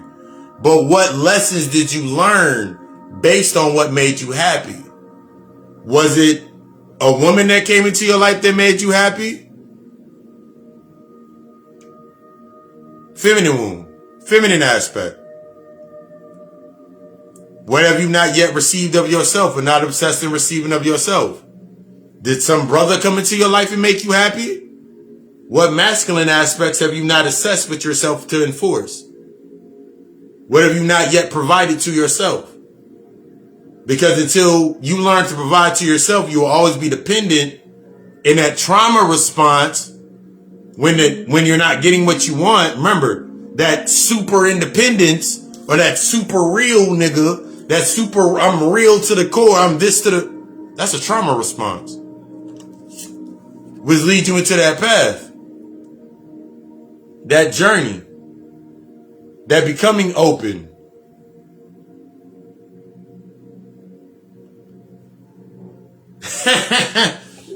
That journey, that path. Where are you at in your path right now? Those glamours, right now you facing the aspects of those glamours, they starting to glimmer away. The deeper you're getting into yourself, the more those lights start to fade. Those light bulbs start to burn out because they're no longer in position. Which leads into that aspect we keep building. Oop, that's that tower. You in that space, some shit falling apart. Either I'm feeling that something's falling apart or somebody's falling apart around you or some aspect to that nature. Yes, it's been time for that shit to fall apart. It's been time for that shit to happen. You've been putting it off for a while now to let it fall apart. Because you've been sitting there with yourself like, maybe just a little more time. That ain't how that shit work.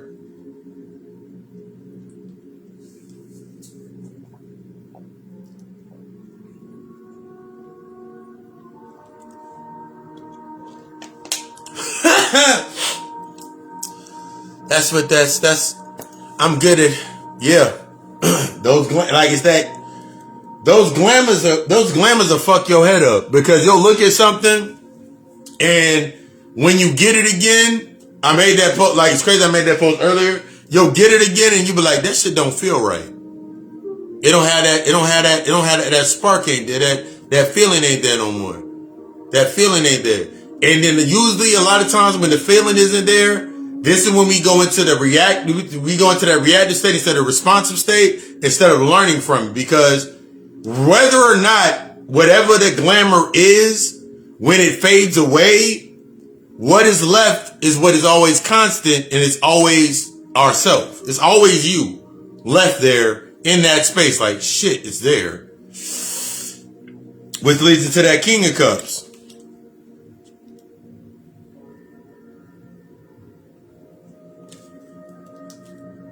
Mm-hmm.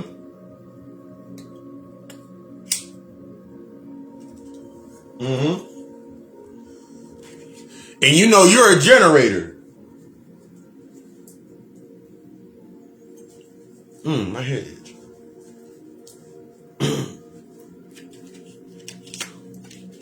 Then we go into that King of Cups. King of Cups represents owning that flow. Everything, the glamour's falling away, the path that you on right now, everything that's falling away, it's time to embrace that flow. Everything is, remember, you're always in the right position. You just gotta own it. You always in the right position, you just gotta own it. Whether the position is the distractions and the control, you gotta own where you trying to hold control, release that, own where you keep yourself distracted, or you can be in the higher aspects of the consistency, and you can be in the state of your new discipline. There's something that's disrupted your discipline. How do you focus on it? Either way, you got to own it. Which also goes into the aspects of that universe. Cards just illustrate what I'm already been saying. It goes into the aspects of the universe, that flow, that void, that new space.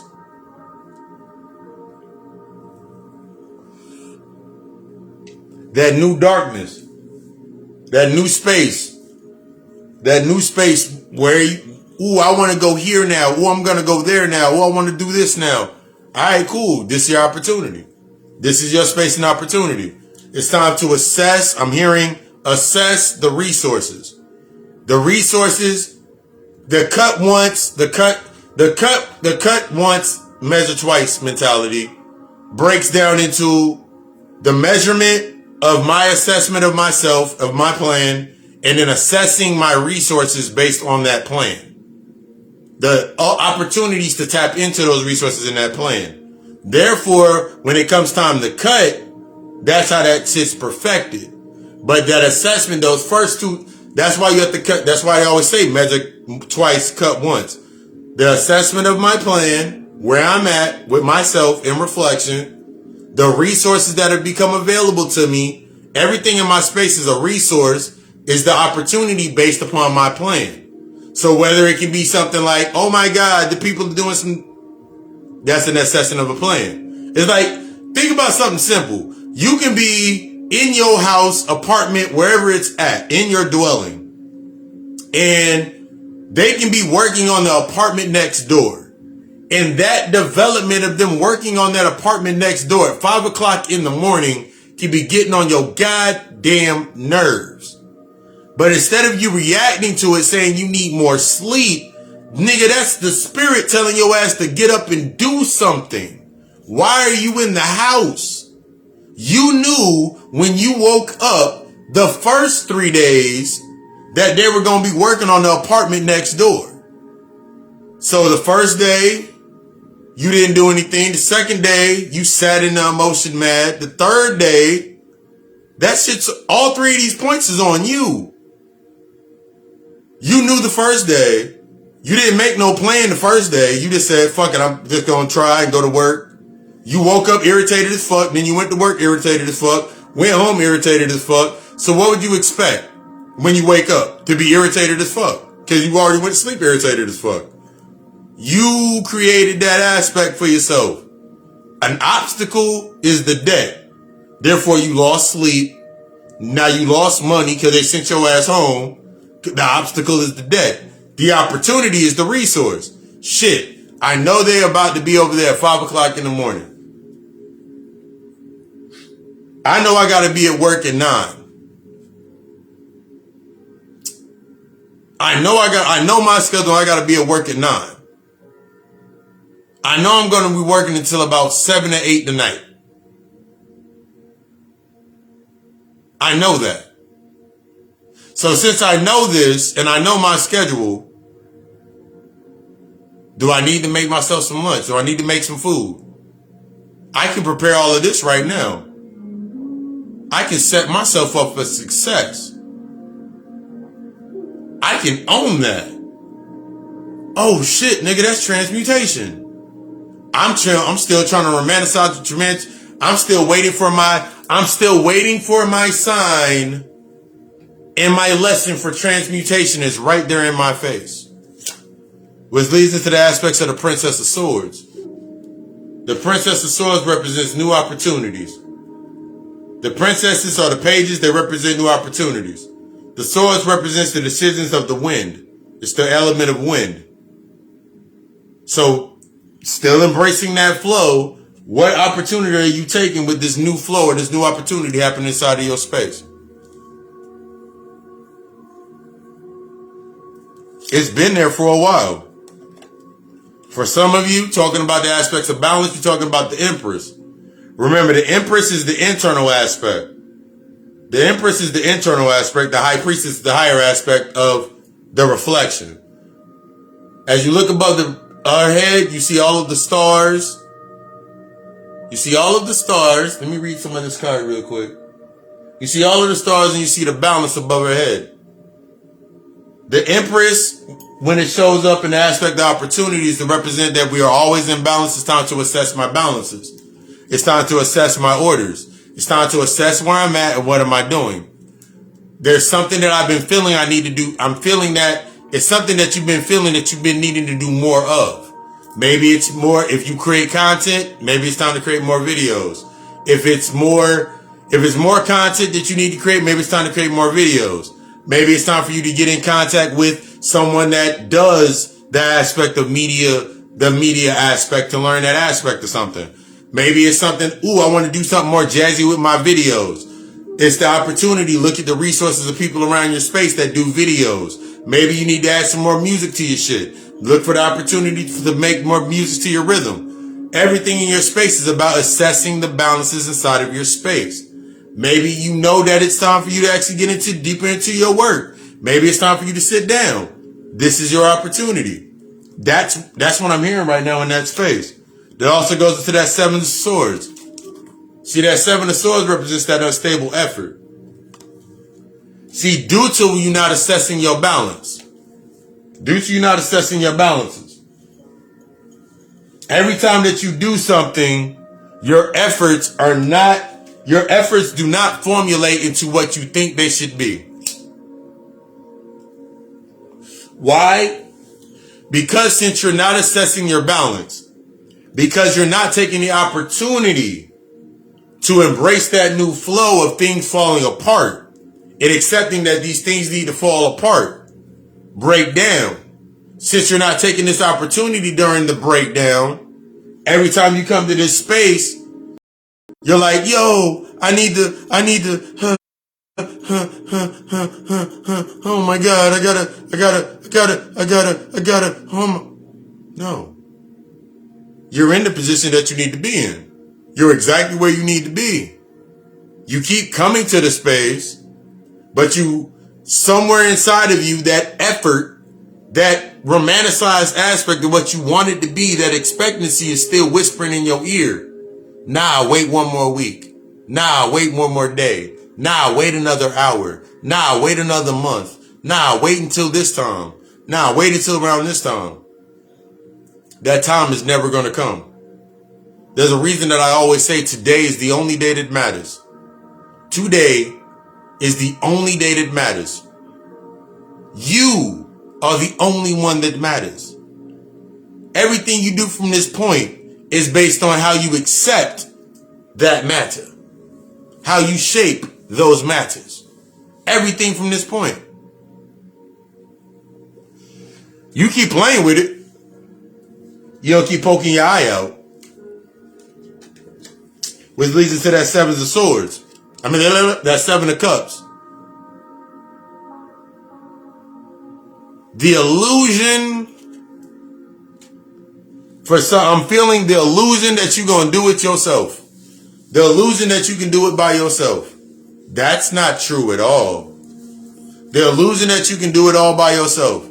You've been doing it all by yourself this entire time with your shadow plane, and you've been doing it this entire time with your traumas and your unresolved sitting in the driver's seat. And how far has it gotten you?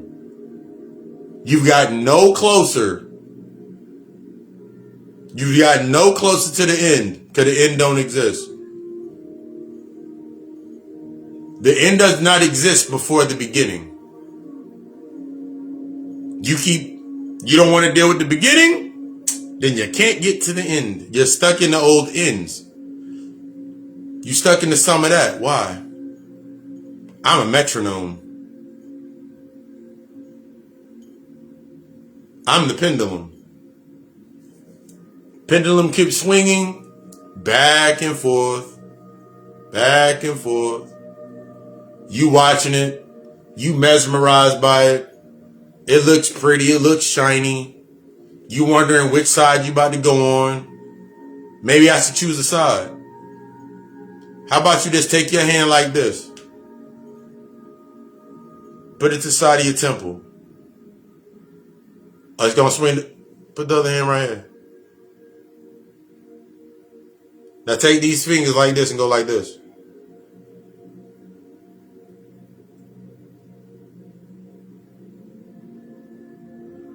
Still yourself.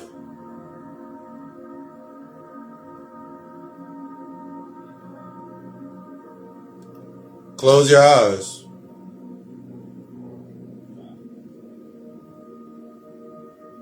See the triangle form. See the circles. See the signs. See the shapes. See where you're at. Then open your eyes. That leads into the Nine of Pentacles. That illusionary state has you stuck on these games. The cycle has ended for how you've been gaining what you've gained. How you've gotten what you've gotten has stopped. It ain't gonna happen that way no more. Exactly. You know what your window, sis, you know exactly what your window is. Is the window open or closed? That becomes the question. Is the window open or closed? Does the window have drapes? See, when you sit in that type of space, does the window have drapes? Describe the window. What's outside of your window? And then I go into the aspect of the Ten of Cups. You have perfected. That's what I mean by everything is ended into that space. Everything that you've gotten from what you've done up to this point, that's all you're going to get. You're not going to get any more. You're not going to get anything more. You've reached the end of how you let all of that shit flow down. Now it's time to assess this right here. This right here. This that 70%. This that 70% of your day. This that 70% right here. All of this is the 10. That's 10. That's 10. That's 10. This is your physical, what you give your energy to in the physical. This is what you put into your saving or your balances, your rituals, or what you're doing. This is that therapy session. This is your therapy. This is what you need to do next. This is the investment, and what you will get and receive through the investment that goes right back into that cup.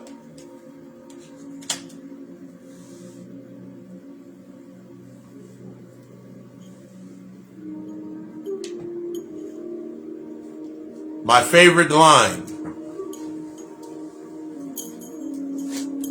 is, I can't lie to you. I'll never lie.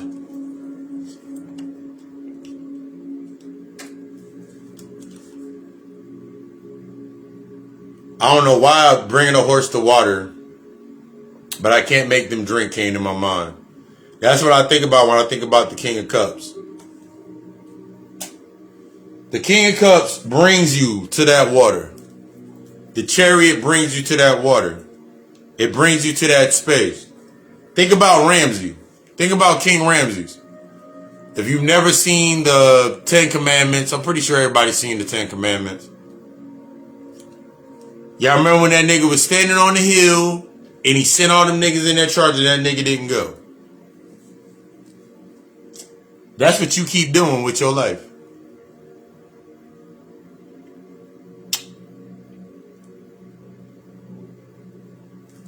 I'm going to send this, but you never send yourself.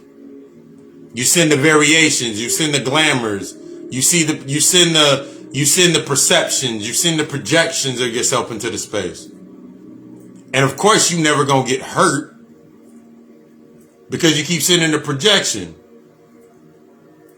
You keep sending the projection and the glamour into the space. And you keep relevating to the anger that you keep sending. It's time to step in. Second time I pulled this damn card. Justice. Balance. It's time to assess what you got on them scales. It's time to assess what you got on them scales. It's time to invest in that change.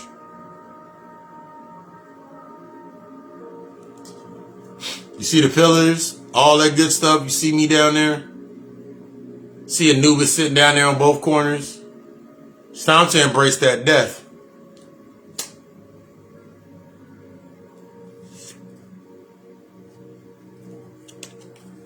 Through that death, you going into this spot right here. See the black dot?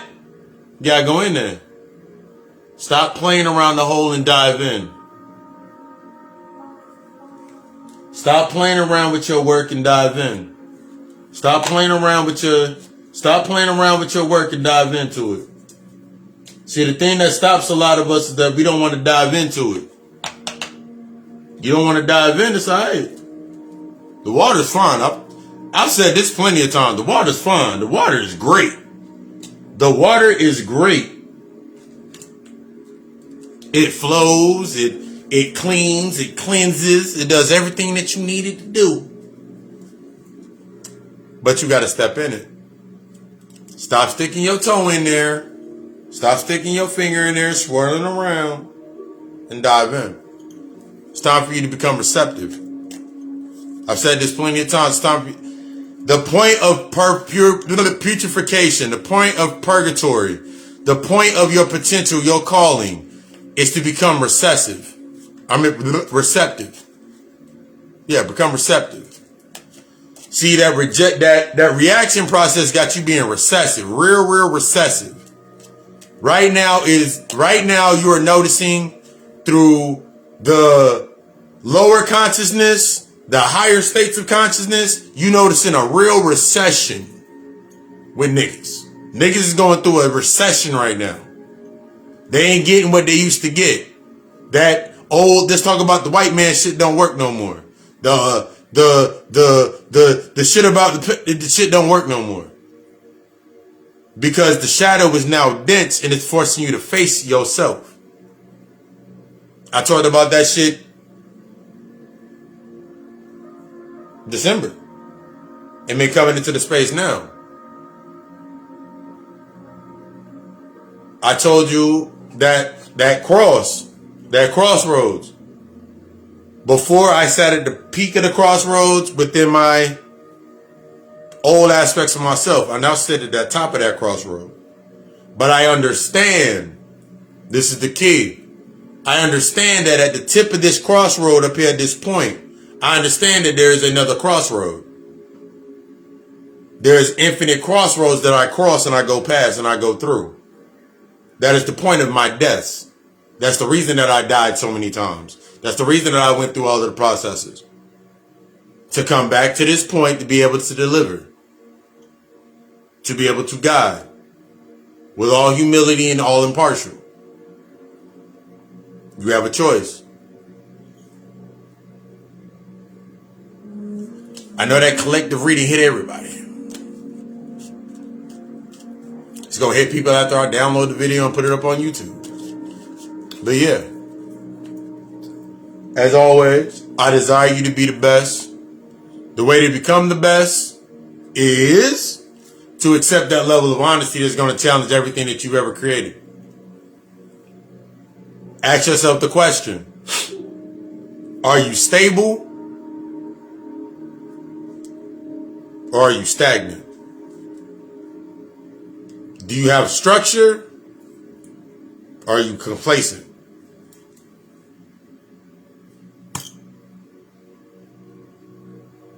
I only can show you what is there.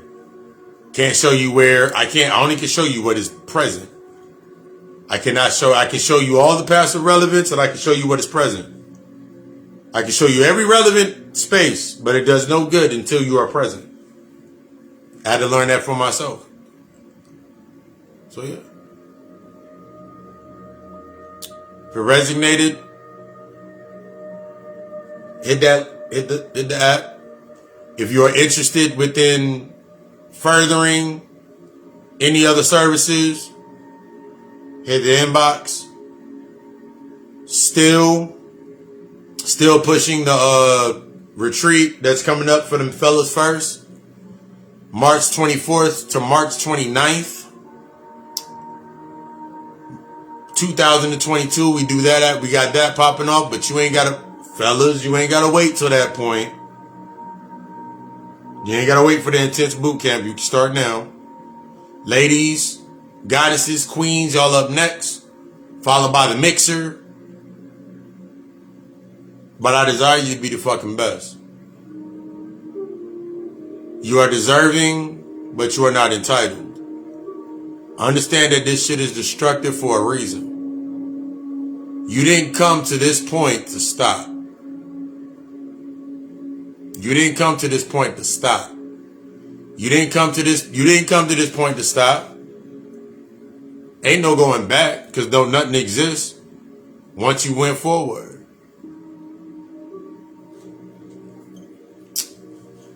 But yeah. There are no questions.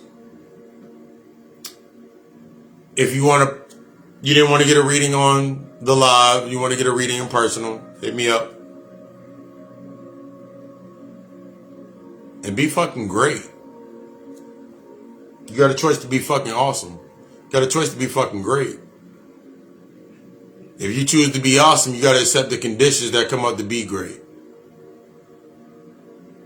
I love you. We love us. O'Shea. Time to face your link in bio.